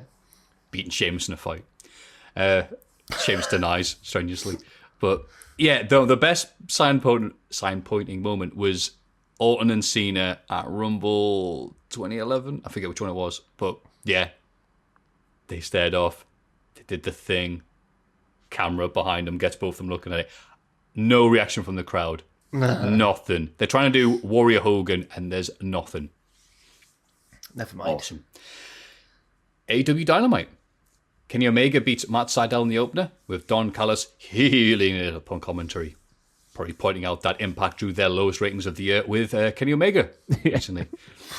This was a good match. It was one of those matches there where I'm like, all right, come on. Don't be doing all the kickouts and stuff like you always do because no one believes Matt Sydal's winning. But then Sydal started busting out a move or two, especially that counter out of the bouncing off the ropes to get out of the one-winged angel. I was like, oh, okay, yeah, you know what? I'm all right with that. But what do you think of Matt Sydal, Jack? Because when I was watching this on Twitch. No, sorry, I was reacting to it on Twitch. It was no, Tony Khan, don't get mad. I was playing Banjo-Kazooie. But what do you think of Matt Sydal? Because some people in the Twitch chat were going, he's good, but I don't care about him. Well, he was weird to me, but as a wrestler, I think he's good. Just an odd dude again, I forget. Just a strange dude. He was really nice to me one time, and then the next time I met him, he was less than nice to me. But I don't know if he was healing it up. Do you remember? I can't remember if you were there, who was with, at Wrestling Media Con. That was the time he was mean. Or not mean, just off with me. It was weird. But yeah, we were walking, I don't know if we were all walking in together, like, you know, it cuts to like midway through SmackDown. Oh, The Rock is here. It was limo, but we're all walking in together at the same time. And Matt Sydal just says loudly, wow, look at all the virgins. I called like the people in attendance, not us. Like, just like, yeah. But like, none of his mates, the wrestling mates, reacted. No, that is men. I'm like looking around, like, is he talking to anybody? Is he just saying this out loud? Like, maybe he was just. There's one of those awkward things where you don't know where to look or what to say. Because the first time I met him, he was the nicest guy. He was. I was stood near him at merch and there was a match going on in the ring and he was loudly cheering on Ricochet as if he was a wrestling fan. He was like, kick his ass, Ricochet! And he was like really into it. So that was when he was a face. This second time was when he was a heel. So I reckon he was just being a bit method, maybe. I don't know. Anyway, he's good at wrestling still. Yes. That's our insight. Hangman Page beats Cesar Bononi, who appears to now be aligned with J.D. Drake and Ryan Nemeth because everybody needs to be disabled in AEW. Those young up-and-comers, as Tony Schiavone called them. I'm all for it. I'm happy for J.D. Drake, the king of bowling in Alberhausen. Go on, Bob. Oh, did he win? He was very, very good at bowling. American. Right? Britt Baker cut a passionate promo about her match last week. She says it took Mick Foley 20 years to become a hardcore legend. Well, she did it in one night. She also calls out Tony Khan, saying he seems to be looking everywhere for all the great legends to come to AEW, but the biggest one is here, right in front of him. Nice. Well done. I saw Foley's Twitter reply to that jab from Britt Baker there, where he said, and I quote, "Come on, computer, load it, will you? For God's sake." It's still not Foley loading. tweeted that. There it is. A huge congratulations to Kane for his well-deserved induction into the Hall of Fame. The landmark achievement makes Glenn Jacobs the only dentist with a Hall of Fame-worthy career. God, they're such workers, aren't they, these wrestlers? Always looking for a payday. That's good Headshot. for Damn, son, where'd you find this? Oh, baby, to be fair, a triple. he did quote the actual video that AEW put on Twitter of Britt Baker's promo with, not going to lie, this comment from Britt Baker stung a little with a crying emoji. Aww. Oh. I prefer the first one he did.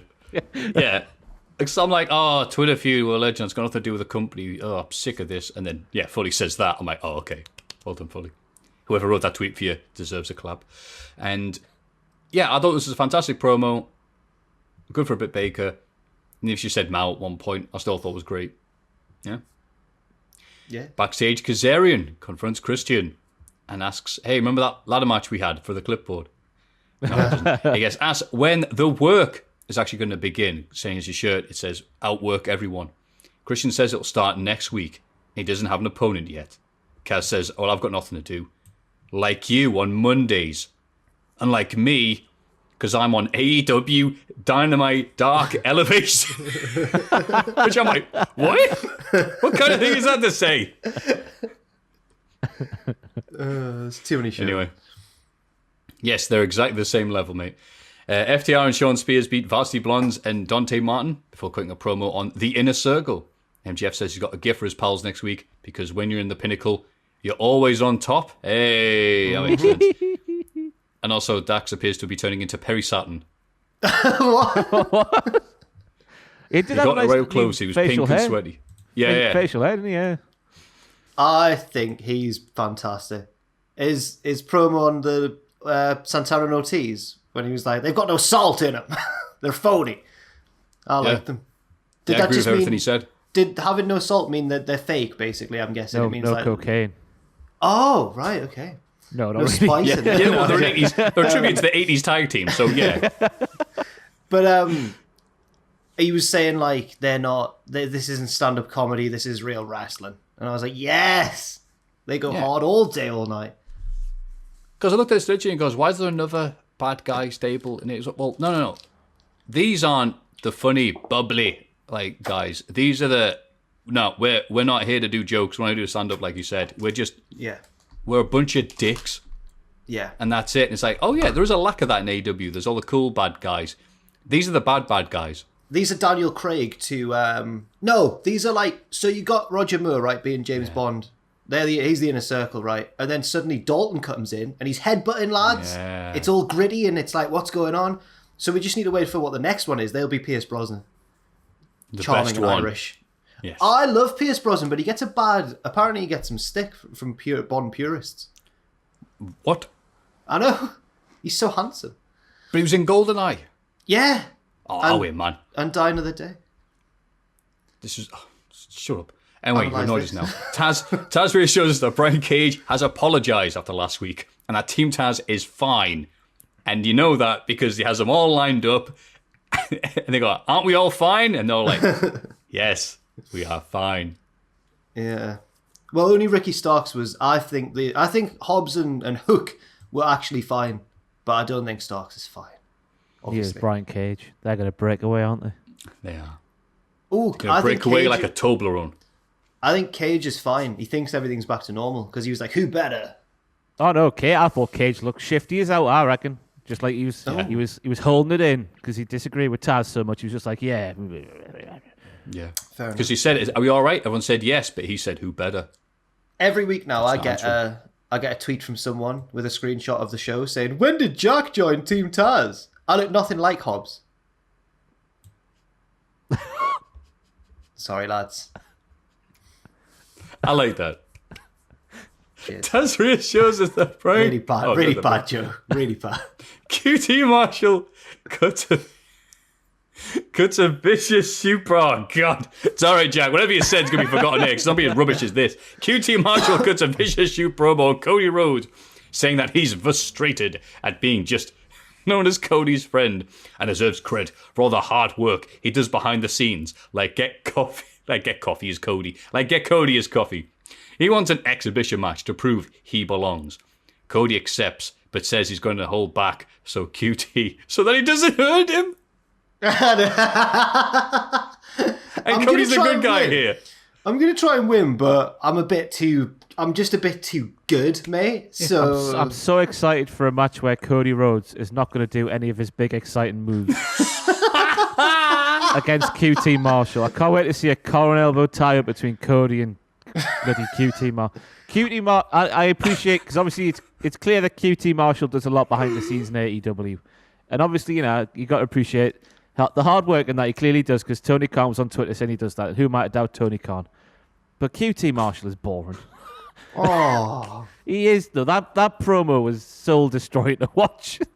I don't care. I just don't care. Yeah, I know he did though, but I just don't care. He's so boring. No offense to the guy, because obviously he works hard, but I'm not captivated by him at all. Oh, wait, you're not behind this battle of the boring versus the unlikable. I don't get you, Ross. You just don't understand wrestling. Yeah, is Cody deliberately doing things now to make him? Is this the start of a trend? I can't tell anymore, mate. I cannot tell. No, he's the strong one down the middle, and you like him or you hate him. He doesn't care one way or the other. He's the guy. He's not a good guy. He's not a bad guy. He is the guy. Also, QT That's Marshall. good, so Russia should use that. Also, QT Marshall, about 6 months after the bunny left him, is like, "There's my wife in the crowd. Known her since I was 8 years old. Love you." Yeah. I said that in my video. She has to sleep. Go on. People were like, "Oh well, they're clearly swingers, Ross. What's your problem?" But they're not Ross. They're not Ross, because when I'm away making you coffee, she has to sleep alone. She sleeps alone. And I was dying for her to go, "That's not true," or something. But but yeah, so QT Marshall. Is there like a hierarchy here, or do all the elite lads have to have like their assistant / friends? So we've got, let's see if we can name them all. Cody has QT Marshall. Jericho has Dr. Luther. Kenny has Nakazawa. Yeah, Nakazawa. Omega has Nakazawa. Who do the Young Bucks have? Brandon Cutler. Brandon Cutler. Oh yeah, more on him. Yeah. That's it. They've all got their young boys, I guess. That is true. Yeah, That's nice. Good for them.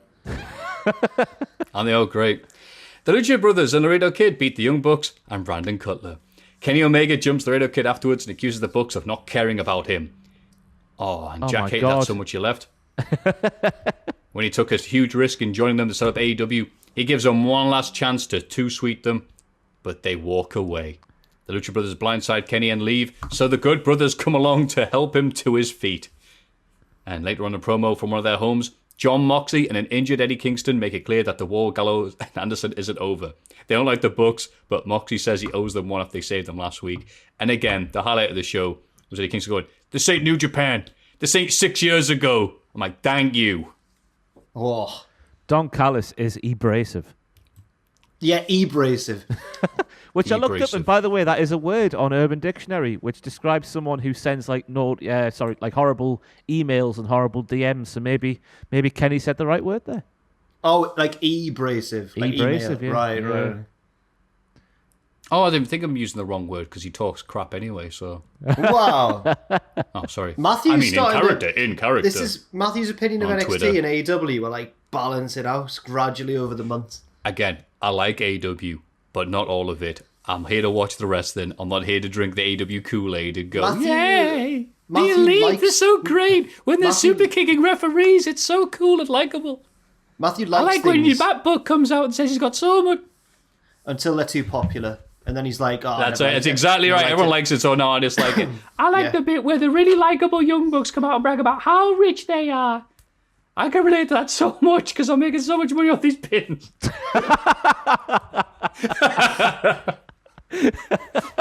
Cultaholicshop.com. Yeah. Yeah, I don't care about these people, but I care about Eddie Kingston, John Moxley. So, and now, what do you think about Omega's promo there, Jack? While I shut up for a bit. I didn't like, but I think. Didn't you? Oh. Well, I liked. Oh no, sorry, I did like this promo. I was gonna say I don't like the way that Omega generally speaks, and that your impression of him is often very accurate. I was all melodramatic and like, yeah. But I did like this promo because it was written well. Where the whole thing about how like the best villains have a fair point, and I liked his point. Like, look, I took a huge risk leaving New Japan where I was minted. I was like the biggest star in wrestling, and I came and founded this with you guys, and now you're hanging out with him, Brandon Cutler, and I'm here, your pal. I was like, yeah, actually, to be fair. But it's easy to get behind anyone who's having a go at the Bucks sometimes, isn't it? Yeah. Yeah. Yeah. No argument there. And then he said, No, sure. go on, Brandon, go and make their coffee and carry their bags. I was like, oh. Yeah. Go feud with JR on Twitter. I think it's the only feud he's had in AEW. Oh. And he lost that one as well. Pretty Peter. Yeah, pretty Peter Avalon. That's the biggest story on AEW Dark, apparently. Take your word for it. No, it's second. It's Excalibur versus the negative one. Ty Conti beat Nyla Rose, but it's attacked by her afterwards. Hikaru Shida rushes out to make the save, but the bunny comes along and takes out the faces with Shida's kendo sticks. Matt Hardy appears on stage with a stable and claims that the recent women's tournament was a sham because the bunny wasn't in it. It's unclear whether Nyla and Vicky Guerrero have joined Matt's group. And I was like, all right, this match is happening. Okay, cool. Bit of a slow starter. And then Ty Conti just got better and better and better and then eventually won. I was very surprised by this match. Yeah. Good for her. She looked good. And I don't know what's going on with Nyla and Vicky. Because, like, are they part of Matt's group? Is Matt getting, like, a big stable now? Probably. Let's just assume someone's joined a huge stable here. They've been so disappointing, though, that tandem of Nyla and Vicky, because there's so much funny potential there, is there not? As two heels that work well with each other. That segment was really awkward, though. I don't know if someone forgot their lines, but it was just a long pause, wasn't there? Matt just going, and we're going to teach you. And that was it. Yeah. And then we just sat there very silent. But it's weird to see Ali do the wrestles, isn't it? I forgot that she was a wrestler. She can... Her kendo stick shots were class. She was very good with the kendo stick. Exactly. And the main event. And because it's the main event, I was excited. Because I thought this was it. John Silver taking on Darby Allin for the TNT title. This is it. Gonna win. Oh, Hungy. Maffew. Sting comes out to even the odds, despite the Dark Order not really doing much. How is Sting? Nothing, in fact. They did nothing. And then Alan Sting Angels walked pushed him out of the way of one move. Right, but, Sting with his rickets came down on the ramp and was like, "Urgh." And then they went, all right, cool, so we'll go over here, away from him. Sting didn't follow, so if they were wanting to cheat, all they needed to do was that side of the ring. Sting will never catch him. He's the vigilante. He's always watching. He can fly. Yeah, he can fly as well. Watch out, lads, or I'll make it snow on you. All right. And then they didn't do anything, and Darby Allin did a coffin drop on them for no reason. Yeah. But that is Hey, the sort of best thing... of luck, Darby. Hope you... Oh, no. Coffee drop onto them. I was about to slag that off in Graded, but then I realised that is the sort of thing that Darby's character probably would do. He's a bit reckless, so fair enough. He's stupid, yeah. Yeah. And He's a Darby very wins silly it. young man. That's what you sounded there. His mother should get him in for his tea earlier. Some mothers do have him. Allin and Silver bump fists afterwards, but everyone is attacked by Hardy's stable. Tay Conti runs out to get revenge on the bunny, and the show goes off the air mid-brawl with Darby getting the better of Matt. How could he not? Weird episode of AEW, setting up some stuff. Some of it was good, some of it was like, all right, cool. It was all right, though. Lots of The good match was wrestling, good. I thought, yeah. Yeah. John Silver, he's like one of my favourite wrestlers now. I know and everyone's. Do you see that diving European uppercut, and Darby fell to the outside? I was like, oh, go on. Love John Silver. Yeah. Like life, he is short and hard. NXT, Raquel Gonzalez and Dakota Kai beat Io Shirai and Zoe Stark, with Gonzalez looking strong and Stark taking the pin. Ooh. Gonzalez attacks Io afterwards and throws her into the announce table, which BT Sports then gift and says, I am the table. Don't know what that's in reference to. We see footage from earlier in the day of Adam Cole rolling up at Kyle O'Reilly's jiu-jitsu class, and they have a brawl. You all right? I loved it. Yeah, I loved it. I loved it so much. It reminded me of the Vine or the TikTok or whatever it is with the "What is up, Cal? Come on, Cal!" the angry white kid, basically. No, step to my face, dude. It's really good. If you've not seen it, you won't know. But it's just the way. Is that one of Ollie Ball's? Or... No, it's not one of Ollie Ball's. Oh, it's Ollie Ball. Yeah. It's the way Cole walks in and just goes, "Kyle," and he's walking like that, and then they just start having a fight in the middle of his jiu-jitsu lesson. I enjoyed how Adam Deary put up a fight. He just walked straight to that tackle. He's like he glitched in a game. He's just going through walls and whatnot, but then someone just goes, "Wah, yeah." That'd be good. Carl just no clipping through the wall. And, oh, bloody hell. Carl's in the middle of his jiu-jitsu class. He's in the zone already. You get taken down straight away. Yeah, and then backstage, Roddy Strong tells O'Reilly that they should go and kick Cole's ass. Carl says he appreciates it, but there's no we anymore. It's just Nintendo Switches. It's just between him and Cole. Strong is not pleased. Later, Cameron Grimes inquires about buying the rights to the Undisputed Era name, and Strong lays him out. Oh, okay.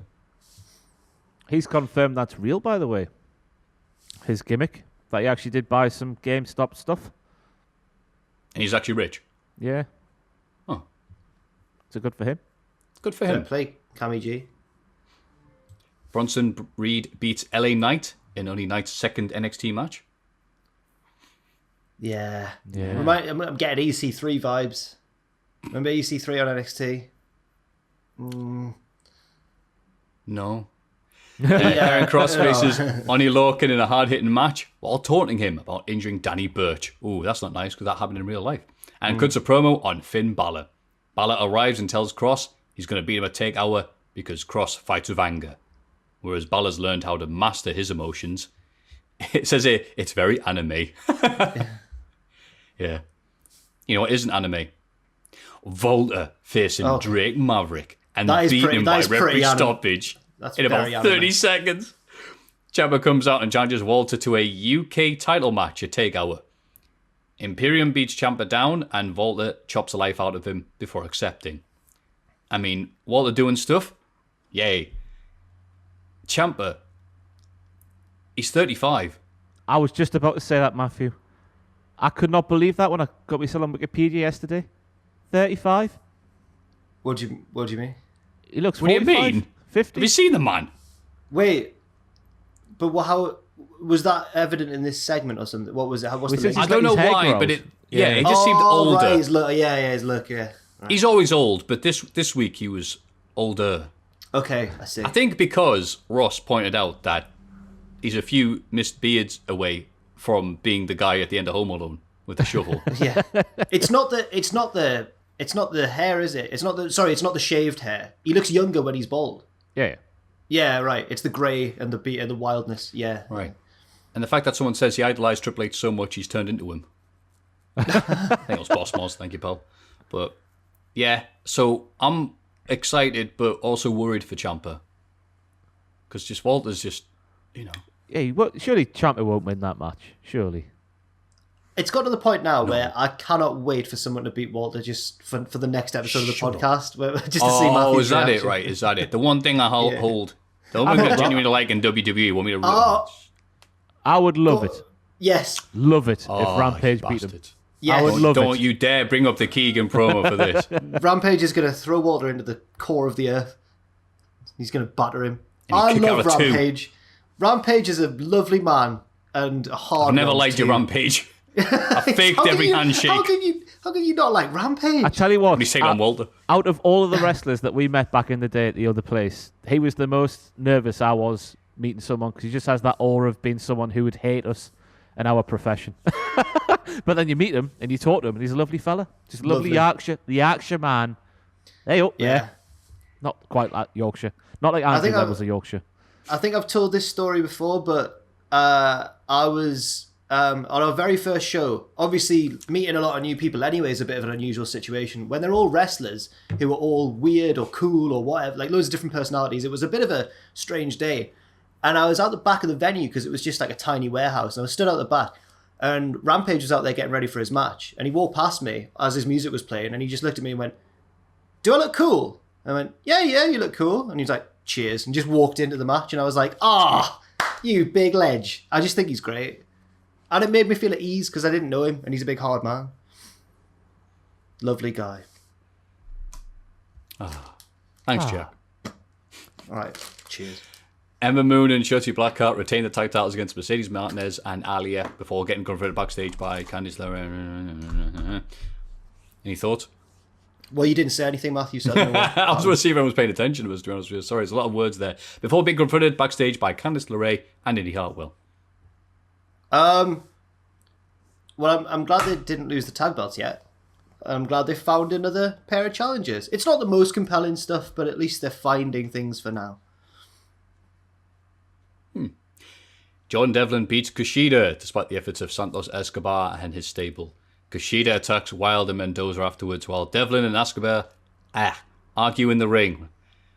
Shawn Michaels comes out and throws a ladder in the ring and both men hold up their cruiserweight titles. This was crap. This is the one thing I watched on Twitter for NXT and I went, I'm glad I'm not watching this bloody show apart from Walter beating up people. I love Matthew's serious commentary voice whenever he talks about someone named in speaking out. He's like, yeah, well, Devlin had a match. Yeah, because it's an awkward thing where it's like, let's pretend this isn't happening because the boss wants us to not focus too much on this. So we'll just pretend that there's nothing happening. That's not true. Yeah, it's not true. I thought he said, like, can you not bang on about too much? No, not at all. Oh, okay. John Devlin got accused of We're just scared of. No, we're just scared okay. of. We're just scared of saying something legally that we're not allowed to say and getting sued. Oh, okay. That's why. Oh, okay. Matt Riddle still got a lawsuit going on then. So I'm just not going to say anything good about him until that happens because I think there are times when I'm doing this and I'm like, oh, focus on the wrestling, Maffew. You know, I'm missing. No, it's just we've got to be careful, very careful, especially as a news outlet as well about what we say. Yeah. But it's not because we've been told not to focus on. Obviously, like I think I've misunderstood it. Then I apologize. Yeah. I wasn't trying to say anything about Pacino. No, of course. Yeah. But well, moving on from anything about anybody in this wrestling match, this was still crap. Why? This was still crap. Mate. Oh yeah, you thought it was. Oh, Shawn Michaels, what are you doing here? That's mental. And both these wrestlers have to because apparently WWE just can't escape from people from a few generations ago. He comes in and he throws a ladder in and they're both like, hey, that would be a great idea. Let's hold up our titles together. Oh, no human being acts like this. It's not Ballamore. I think that I get it. I get why they're doing it because the two belts and Shawn and Razor and WrestleMania 10 and the ladder. I do get it, but I know what you mean. It was a bit. NXT does these weird segments sometimes where it feels almost dreamlike or not real, like the one where they ended the show with everyone facing off in different locations. They've seen an action film from the 80s or something, or maybe from the 70s, and thought, oh, that's cool. And then they try to do that sort of vibe in wrestling. I often get that with Karrion Kross segments, me.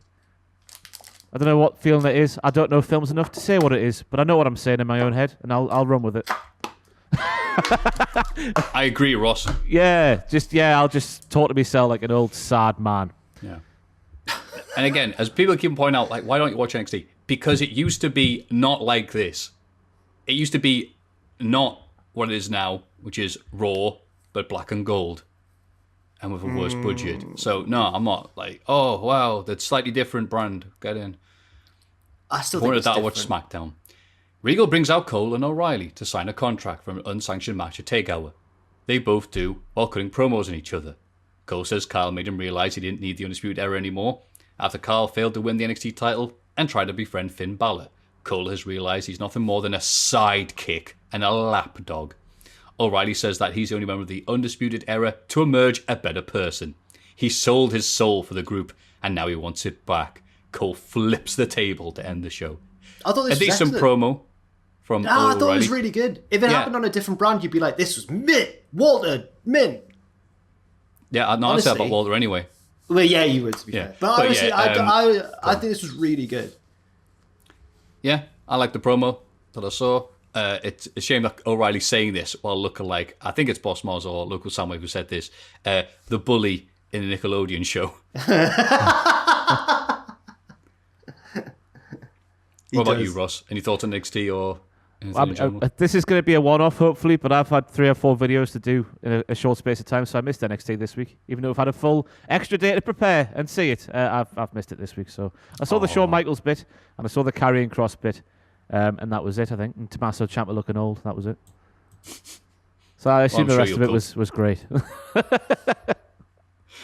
And that was The Week in Wrestling. Let's have a rummage in our mail bags. Let's have a little look in the mailbag. Hey lads, hope you're all doing well. Last week when Jack mentioned getting people to send in stories about their towns, one popped into my head instantly, and I think y'all will like it. I'm from central Louisiana, which is about as boring as it sounds. It's a small town right outside our state's capital, Baton Rouge. Anyways, in October of last year, I had just gotten home from work, and my brother came up to me and asked if I had heard the news. And I said, what news? And he told me that a child had stolen a school bus and was on a high-speed police chase all around Central. I then went on Facebook and everyone was posting it. Luckily, no one was hurt, so it's a lot easier to laugh at. Aww. The best part is that the kid, who the news reported was 11, was taunting the police and flipping them off. He also had to stand up to even reach the gas pedal. I also went on TikTok later that day, and there were videos of the kid driving the bus through town, and it went viral. The kid is now in juvie, but at least he has a great story to tell. I don't have a question, but I did want to thank you for all you guys do, and I look forward to watching the podcast every Friday. Cheers, Claire. Thank you, Claire. Thank you, Claire. I believe, Ross, we got a lot of messages like this. After we offhandedly said, oh, we have to talk about the crazy stuff we have around the area, like Raoul Moat and whatever. What are the fun stuff you guys are known for? And we got a lot of them, didn't we? Yeah, we got a lot about local architecture with no sort of question attached. And yeah, if you want to do that in future, a few sentences about, something interesting from your town, not a full Wikipedia page, and then attach a question to it as well. Please, in the mailbag section where we answer questions. We're not just going to sit here and read out Wikipedia pages. Great. I live near Stonehenge. The entire history of Stonehenge at the bottom. What's your favourite gimmick? Albert or A-Train? I mean, I sent you both a couple last night. Which was your favourite? All of them. Yeah. All of them, because everyone you submitted had a line from you at the end. So it was like a huge line of text about this building or statue, and then all of the emails are like this week. There was some good. I mean, I found the video, by the way. Have you found the video on the Daily Mail? Of the bus boy? Police chase 11-year-old taking a school bus for a joyride in Louisiana. I found a news report, but not the video. There is literally 7 or 8 police cars tracking down this bus. Is there a way I can show you? I'll try and fiddle me. Jack. Oh. Okay. There he is. There's the magical school bus. Wow. Audio listeners, this is currently a bus. Oh. You can't see who's driving the description it text. There's How a did bus he reach driving. the pedals? Yeah, stand up, apparently. Yeah. With his wee legs. Oh, yeah. Yeah. But if you stand up, then how do you gauge the pressure that you're putting on the pedal? Well, he did crash into other vehicles. Just going on the grass. Because he's driving a school bus, though, so in fairness, I think those things are designed to keep the people in the bus all right. There's my meal deal from last night, if you want to see. Oh, look at that meal. Oh. Ross has a Monster Energy, sugar-free. Salt and vinegar McCoys, and then it was a chicken and bacon baguette thingy. Nice. Awesome. I'm just watching the disorientating camera angle here. I can't reach. Go on, Kevin Dunn. You got this. There's my calendar with me Rottweiler on. Can you point at your calendar? It's a nice calendar. Our WrestleMania schedule is off the charts this year, so I had to get myself a calendar just to make sure everything's written down, so I know what I'm doing day to day. So there's next month. Look at all those things to do at the start of April. You've got dogs on the side of your wall. I know. I'm stealing your gimmick, bro. But the only thing nice I've got. Rottweilers. Look at that. Nice Rottweilers. Oh, there we are. Scotty too rotty. Hi, I have been listening to your podcast to help break the monotony of lockdown. Oh, I'm sorry to hear that. Sometimes this has been while cycling the football grounds in the northwest as my exercise. This has got me thinking of an idea I had a while ago to do a ride to WrestleMania, cycling from the Royal Rumble to WrestleMania. My questions have nothing to do with that, but I thought it might have been an idea worth sharing. We got a lot of that emails, don't we?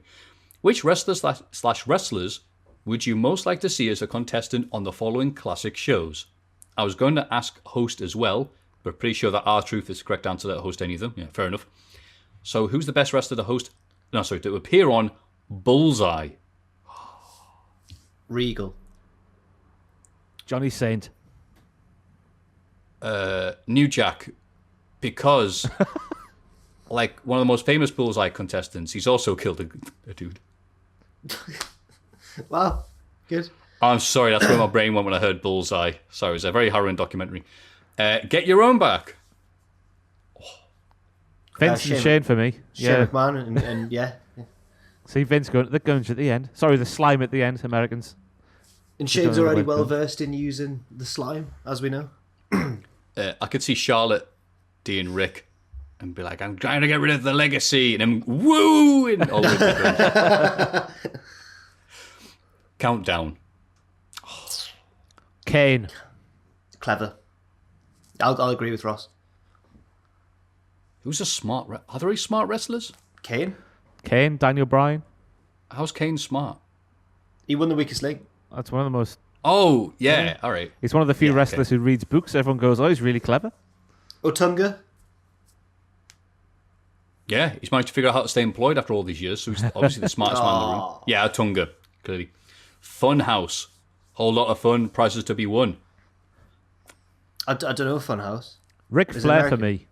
I can't think of what you do on Funhouse. You do the driving bit, but what else is... I only remember the driving bit, me. That's all I can remember from Funhouse. Austin. Yeah, he's good at driving, Austin. The Crystal Maze. Ooh. The Core. They would work great as a team in Crystal Maze. Okay. Yeah. The New Nexus. I'll go for... Oh, the Inner Circle. It's not as inventive an answer, but yeah. Yeah. Big Break. Oh, it's just Jim Pachini's Gates. streaming schedule, isn't it? Go on, what was I? Is that one with Jim Yes, Davidson? that's right. It's only a game show. Yeah, and if these are on Peacock, they probably have their lengths trimmed as well. Just saying. Yeah. Which I can't superstar think- would do? Snooker. Oh, just Bret thinking- Hart, because he's the sharpshooter. Nice. Good. 8 Ball. Oh, you. All right. Well done. I'll go for... no, I can't think. I had a pun as well. I was going to think of a wrestler who always falls asleep and then go, because he loves a rest, but I didn't think of anyone. Oh, what Randy So, Orton? Orton, yeah. Go. Yeah. It's good. Pets win prizes. Bloody hell. What's Pet Win? I've never heard of this one. Dale Winton and stupid animal tricks. I think. God rest his soul. I watched it every week, but looking back at it, it's further proof that I wasn't the brightest kid.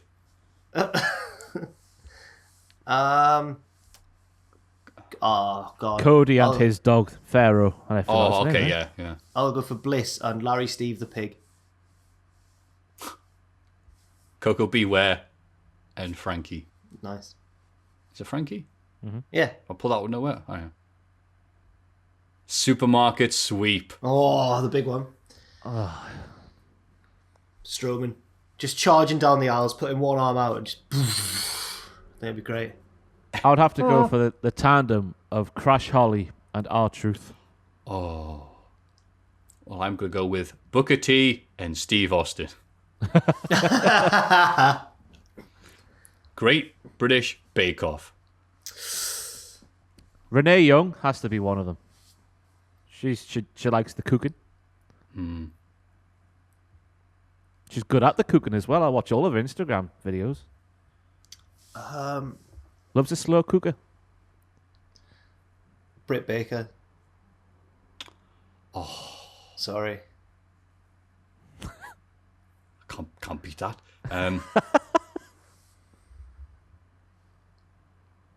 The Rock, because you can smell what he's cooking. There it is.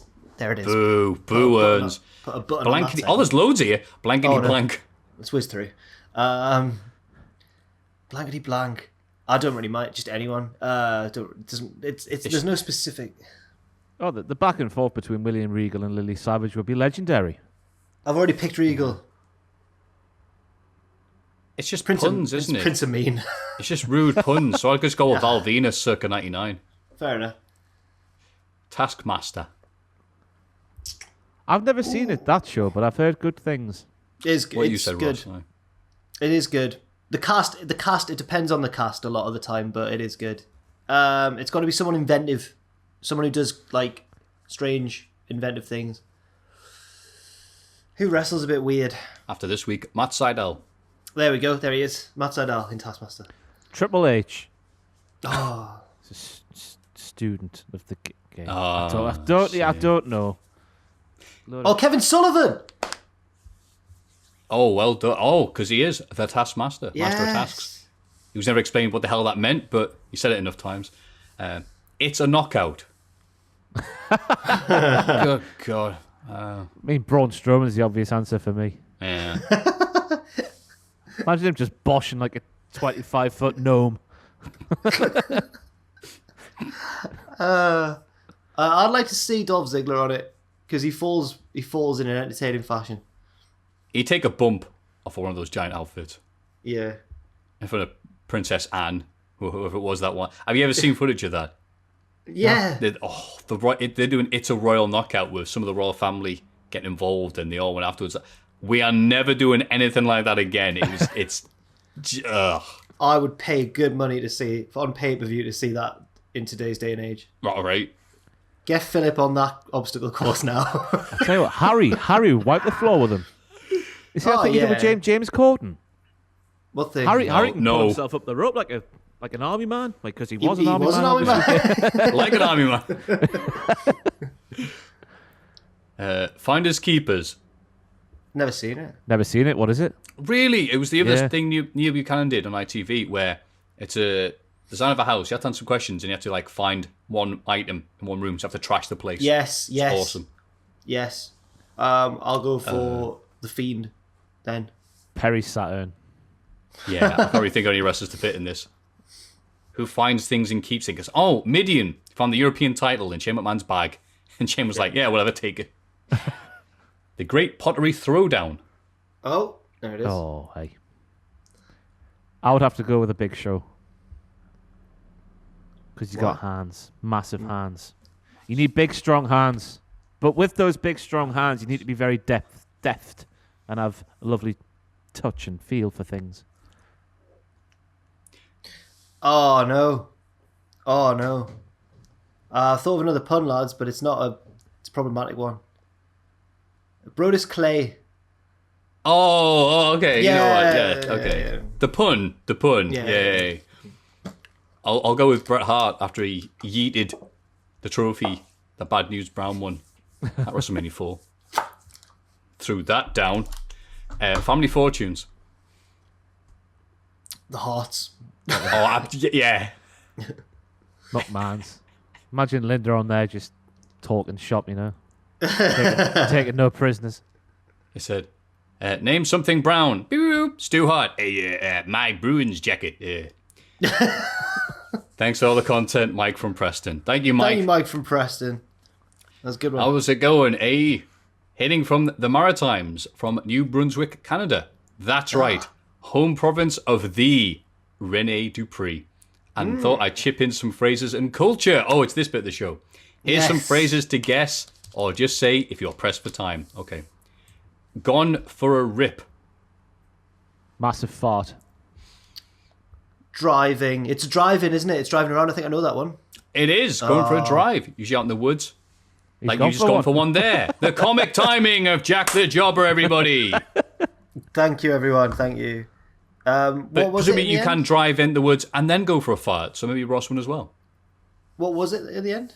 You won. I've heard a song called "It's Like Just Going for a Rip, Are You Bird," but I don't understand it. But it means going for a drive. Is it Welsh? No, just going to Canadian. send it. Send it. I know what send it means. If it's the same thing, it's like a skateboarding term. It means just do it. Just go all for it. in. Go all Send in. it. Yeah, give it 100%. Go for something, even if the results are questionable. I think we all relate to that. Am I gonna down this pint? Yeah, mate. Send it. Hey. Yeah. Bed lunch. Bed lunch. Bed lunch. Um, I'll go for like a late night snack in bed. I'm gonna say to be out of place. Ross is kind of right. It's another phrase for midnight snack, not actually lunch in bed. Okay. Like going to the fridge and eating ham or cheese from the packet. Not that I would ever do that. Beaver tail. It's a food thing. Rude. That Okay. song is a beaver tail Beaver. because it What is a beaver? slaps. No, it's a food thing. Matthew said, I think. Oh, it's a food thing. Yes. Or I should have said that quicker. Waffles. Pork medallion. Oh, it's a very specific. It's a a dessert made from fried dough, also called an elephant ear. Sounds nice. Fried dough. Fried dough. The Rock. Hint. A place. The Rock. What's like a... Oh, Newfoundland. Yes, that's how I'd say it as well. Another name for the province of Newfoundland, where Newfies are from. That sounds like I've seen the answer before. I swear. Yeah, you're doing down really that was well a- here, mate. I swear down that was a guess, and I'm so proud of myself. That's the Also, best this one was I've ever done. due south going down well. I watched a very sad documentary which featured Newfoundland, and I remembered it was a rocky island. Oh, what was the documentary about? Dear Zachary, it's horrible. It's very well made, but it's very sad. It's about a woman who shot her boyfriend, and then she was pregnant with the baby, and then his parents had to... Oh, it's really bad. They You're have to right, try it and was sad. I don't know what I was expecting when you said that answer. It gets worse, but I'll leave Moving on, he's a bit greasy. it. Bit untrustworthy. He's a bit greasy. It'd be great if that's what it meant. He's untrustworthy. 2-4, which is more of a universally Canadian saying. 2-4. Yeah. 2-4. Roger that. Miz and Morrison. 2-4. I don't know. It's a 24 case of beer. Nice. A hook, spelled S-O-O-K. Oh, no. I honestly have no... Chris Eubank trying to say the word shook. I am fuck. I don't know. Someone who's being whiny. Okay. Oh. Fill your boots. Oh, Have we as much this as you expression over like. here. Take it all. Yeah, exactly. Oh, we have that over here. That's nice. And finally, a blue noser. Like a Well, brown that's noser? an Everton fan. Because Yeah. the Liverpool fan I used to live with always go, oh, those blue nose. Insert. Used to live with naughty Taz. On Football Manager streams with Owen, sometimes his hatred for Everton can't... Like, it comes out, and he's like... If we're scouting a player and he's from Everton's youth team or whatever, Owen's like, he doesn't look that good for it. And I'm like, yes, he does look good, Owen. It's just because he's from Everton. He's like, I've got nothing against the Ev. I'm like, oh, the Ev. That The sounds... Ev, as they all sang back in the day when I was at uni, the Ev have got no money and we're all on the beak. Someone in the chat said to Owen, or someone said, "Hey lads, just checking in. I'm an Everton fan here." And Owen was like, "Oh, that's fine. We accept Everton fans. Look forward to your new stadium, mate, in about 20 years." And then Get George Reynolds on the phone. But then someone replied saying like, "Well, Liverpool have got Everton's old stadium. Like Anfield used to be Everton's stadium." I was like, "Oh, it's kicking off." I like seeing that. It's funny, isn't it? Sorry, Canada. Oh yeah, Canada. What is a blue noser? Somewhat dated term for someone from Nova Scotia, where the Okay. famous Blue Nose sailing ship was built. Oh, I thought it was just like rhyming slang. I thought it would be that. Thank you for the excellent podcasts every week. I love you guys as much as someone who's never personally met you all, and extremely grateful to have your content to enjoy. This is a brown noser. It's so sad. Keep That's your really stick harsh. on the ice, Harry Balzonia. Thank you, Harry. I just wanted Maffew to read that name. Actual name is Justin. You friggin'. What's Harry Balls? Harry Harry Balls. Balzonia. Harry Balzonia. Balls on you. Right, okay. All right. Balls on you. He's got revenge on you there. Well done there, mate. And that is the mailbag this week. We did get a lot of stuff, but we are pressed for time. Maybe we'll bring them up in another future one. But yeah, do it fun fact style. Please, we're not going to read the entire thing. We are trying to read a podcast for other people. Only we get to tell the boring crap and tell boring stories about our area, all right? Just saying. But if you have any, please send them to mailbag@cultaholic.com.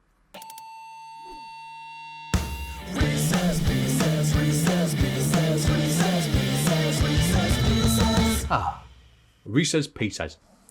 Hello, shills. What? Hello, shills. Given that you're definitely, almost definitely 100%, no doubt about it, on Tony Khan's payroll. Oh, all right, I see. Earning £5 and a box of cheesecake per month.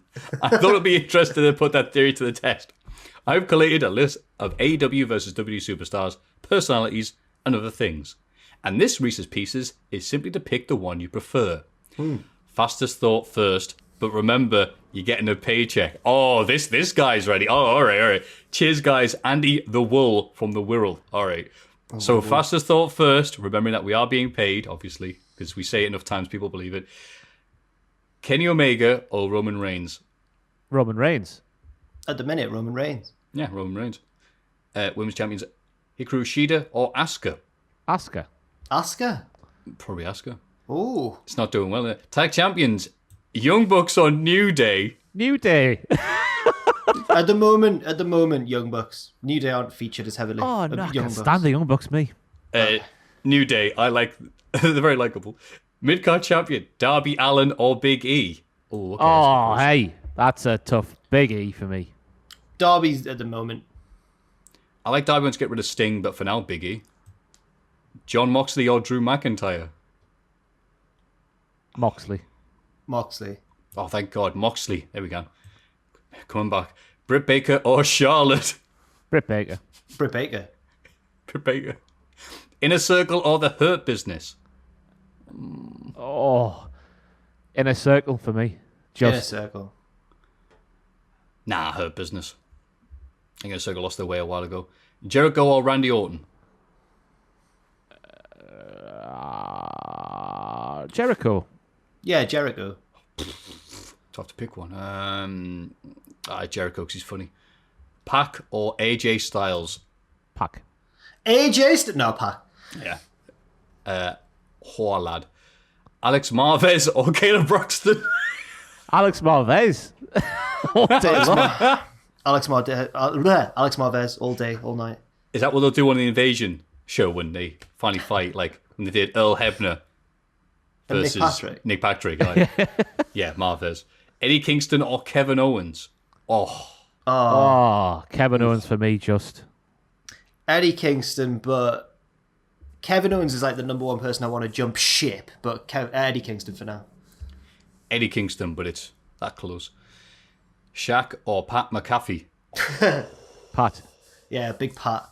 Yeah, big Pat. He's visible. Sting or Goldberg? He's visible. I don't get it. Well, Shaq disappeared out that ambulance. Yes. Never been seen since. Yes. So. Yes. I laughed and then I was like, hang on, I don't understand what you said. Yeah, that wasn't very well said, to be honest with you. He's visible. Sorry. But anyway, Sting or Goldberg, who are sadly visible? Sting today. Sting. Goldberg, the Ziggler thing was good. I enjoyed the Ziggler thing at SummerSlam that one time. Goldberg because he left. Excalibur or Corey Graves? Excalibur. I should have said Goldberg because he actually beat the NWO. Come on, Sting. Hey. Did he? Yeah, he battered Hogan in Atlanta. No one really beat the NWO apart from the well, whatever. Okay, yeah, fair. Stadium Stampede or Boneyard? Boneyard. Stadium Stampede. Thunder Rosa or Bianca Belair? Belair. Oh, away. That is tricky. I'm going to edge it to Bianca, but that's the closest one so far, I think. That's a close one as well, but same answer. Christian or Edge?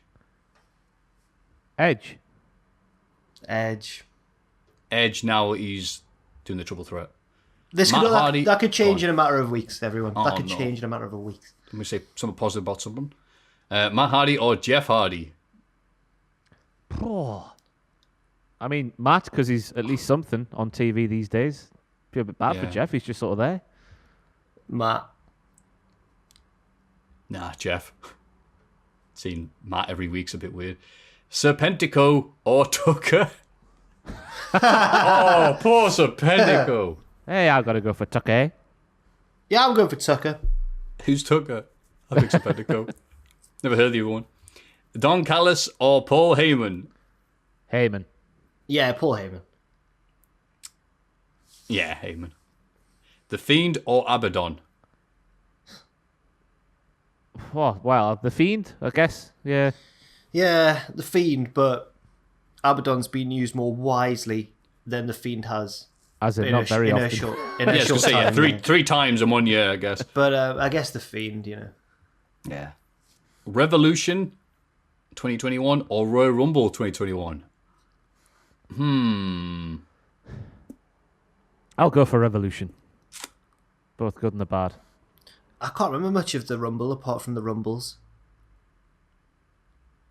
I'll go for Revolution as well, I think. They both had dud endings, didn't they? They had the explosion and the NW Revolution and Roman Reigns legit handcuffed. Oh, I forgot about that. Yeah.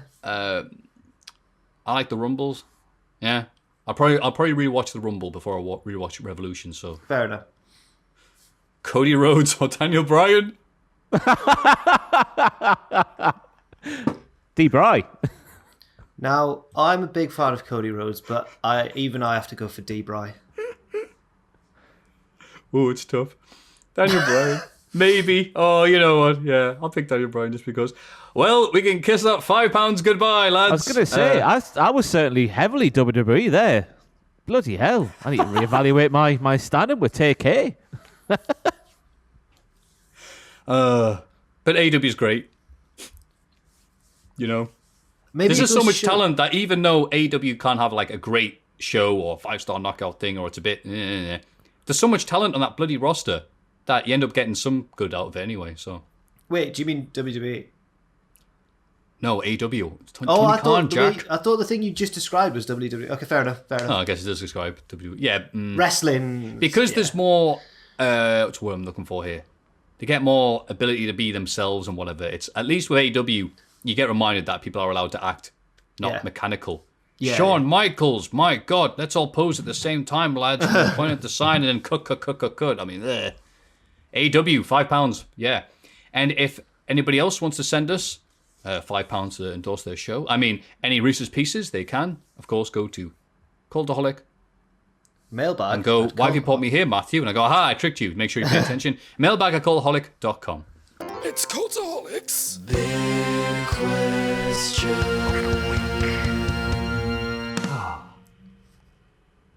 What a nice podcast. And there's a little bit of niceness left for us all to savour before we have to go away for 1 week. And that is the big question. Used to be called the big question, but he's left for AW Dynamite. So it's now the Paul White question. Who else should be in the WWE Hall of Fame? The prestigious WWE Hall of Fame. Not quite as prestigious as some of the Hall of Fames on this show, but we'll let them have it. And there's so many different people you could put in every year. It's very hard to pick, but I'll start off. See Ross looking at things.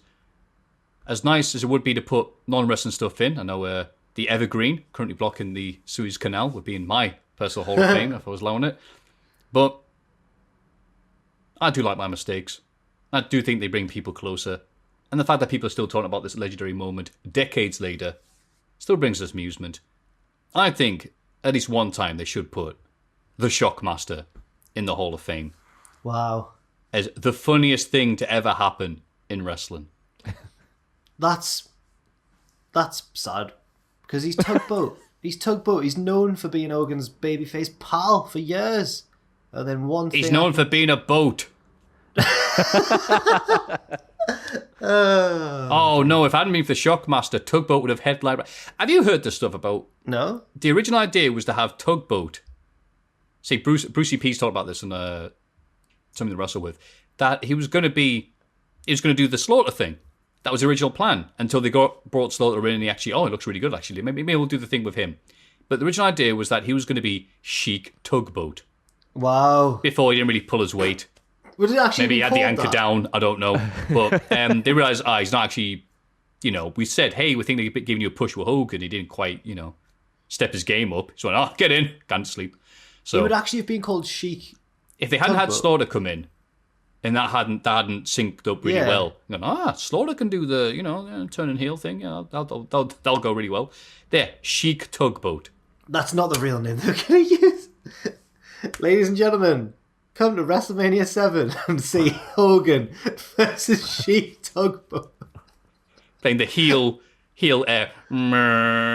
This boat has defected to the Iranian side. The boat just turned around at a Yui. No, it's going the wrong way. No tugboat. That Sheik Tugboat to you. Why, tuggers? Why? What? Yeah. So he could have had 2 legendary moments in his career, but we only got Oh, given my one, word. and I think that is wait. enough. Sorry, was it the Iranians or the Iraqi side in that? I can't remember, and I don't want to offend anyone. Oh, no. No, it was The Iraq. non-American side at the time. Anyway. It was Rock the definitely Iraq. Casbah. Saddam Hussein was from Iraq. Oh, it was Iraq. It was Iraq. Right.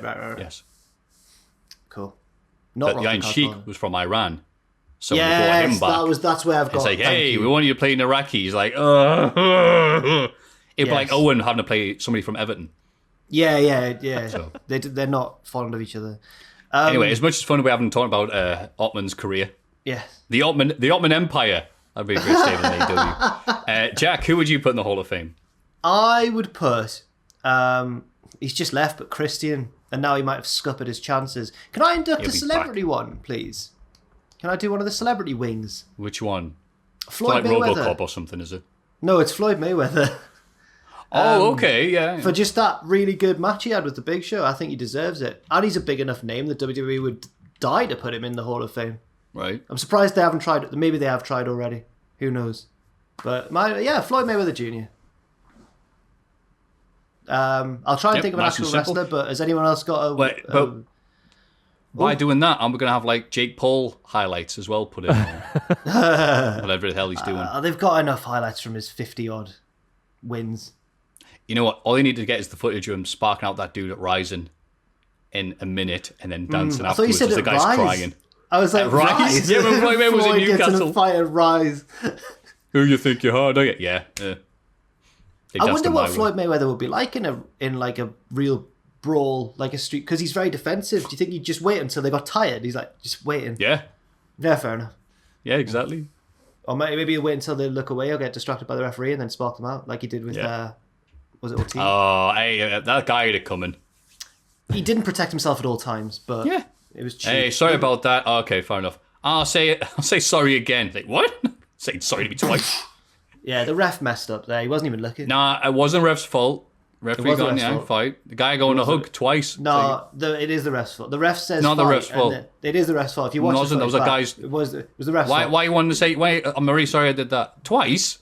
We can have this debate. Referee's Floyd called it. Mayweather's Oh, sorry, anyway, Hall of Fame anyway, induction. The ref is looking away from the fight as it happens. I love that I'm Anyway, it defending doesn't Floyd matter. Mayweather here.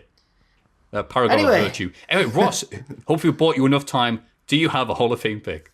Sid. Yeah, fair. Good. God, you're right. He's not in the Hall of Fame, is he? Sid was, when I've said before, Super Bowl 2000 was my first VHS. He was the master and the ruler of the world who walked in, world heavyweight champion. He beat Scott Hall and Jeff Jarrett and walked out. He's a 4 horseman. He was for a little bit. He headlined a few WrestleManias. Yeah. All fantastic.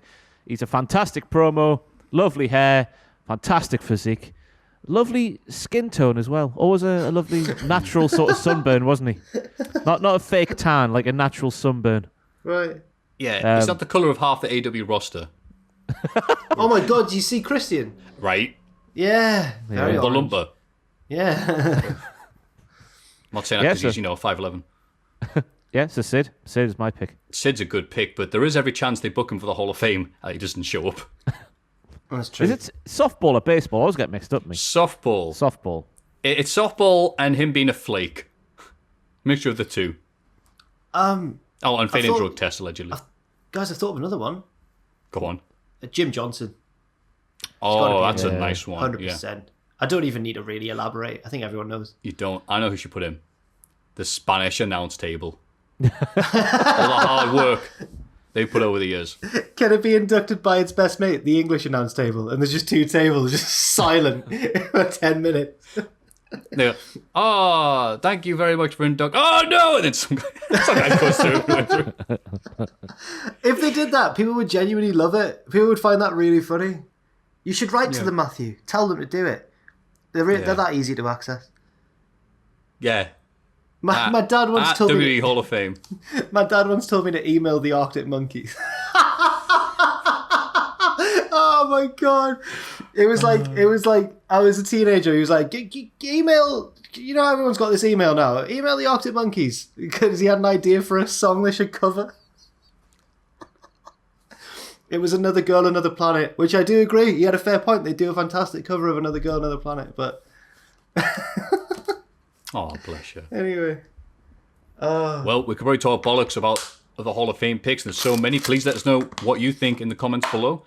If you have also anything else you'd like to share with us, any local stories, local legends, make them brief, or some Reese's Pieces, you can send them to mailbag@cultaholic.com. And if you'd like to vote in the prestigious Hall of Fame, you can. Don't worry. Yeah. By going to patreon.com/cultaholic. But we are going to sod off now because Ross has stuff to do. We're going to love you and leave you. Ross, take a bow. Take a bow, Ross. Go on. Take a bow. Take a bow, yes. Yeah, I just thank you, lads, for this morning. We started at 8 a.m. GMT this morning because I've got a straight to hell to do in a little while there. So thank you very much. I'm going to bugger off. Good luck now. with it. Have a line of coke and get ready for that. Not really. Don't do drugs, are bad, kids. Yeah. Drugs are bad. Yeah, that's right. And Jack, what drugs will you be doing? Bit of Twitch on a Wednesday at 6:30. Twitch sounds like a drug. Bit of Twitch on a Wednesday at 6:30 with Owen, Football Manager, Cultaholic FC. Get involved. Maffew, what have you got going on? Today is Friday. Tomorrow will be Saturday, and I'll be streaming Silent Hill. And last time we did that... What? Quoting Rebecca Black there. 2 days. And it was a fantastic playthrough last week. All everyone did in the comments was talk about Michael Barrymore. So, because he's scary. So hopefully more of that to come. And until then, please subscribe to Cultaholic by going to YouTube that you're watching now. Click like and subscribe.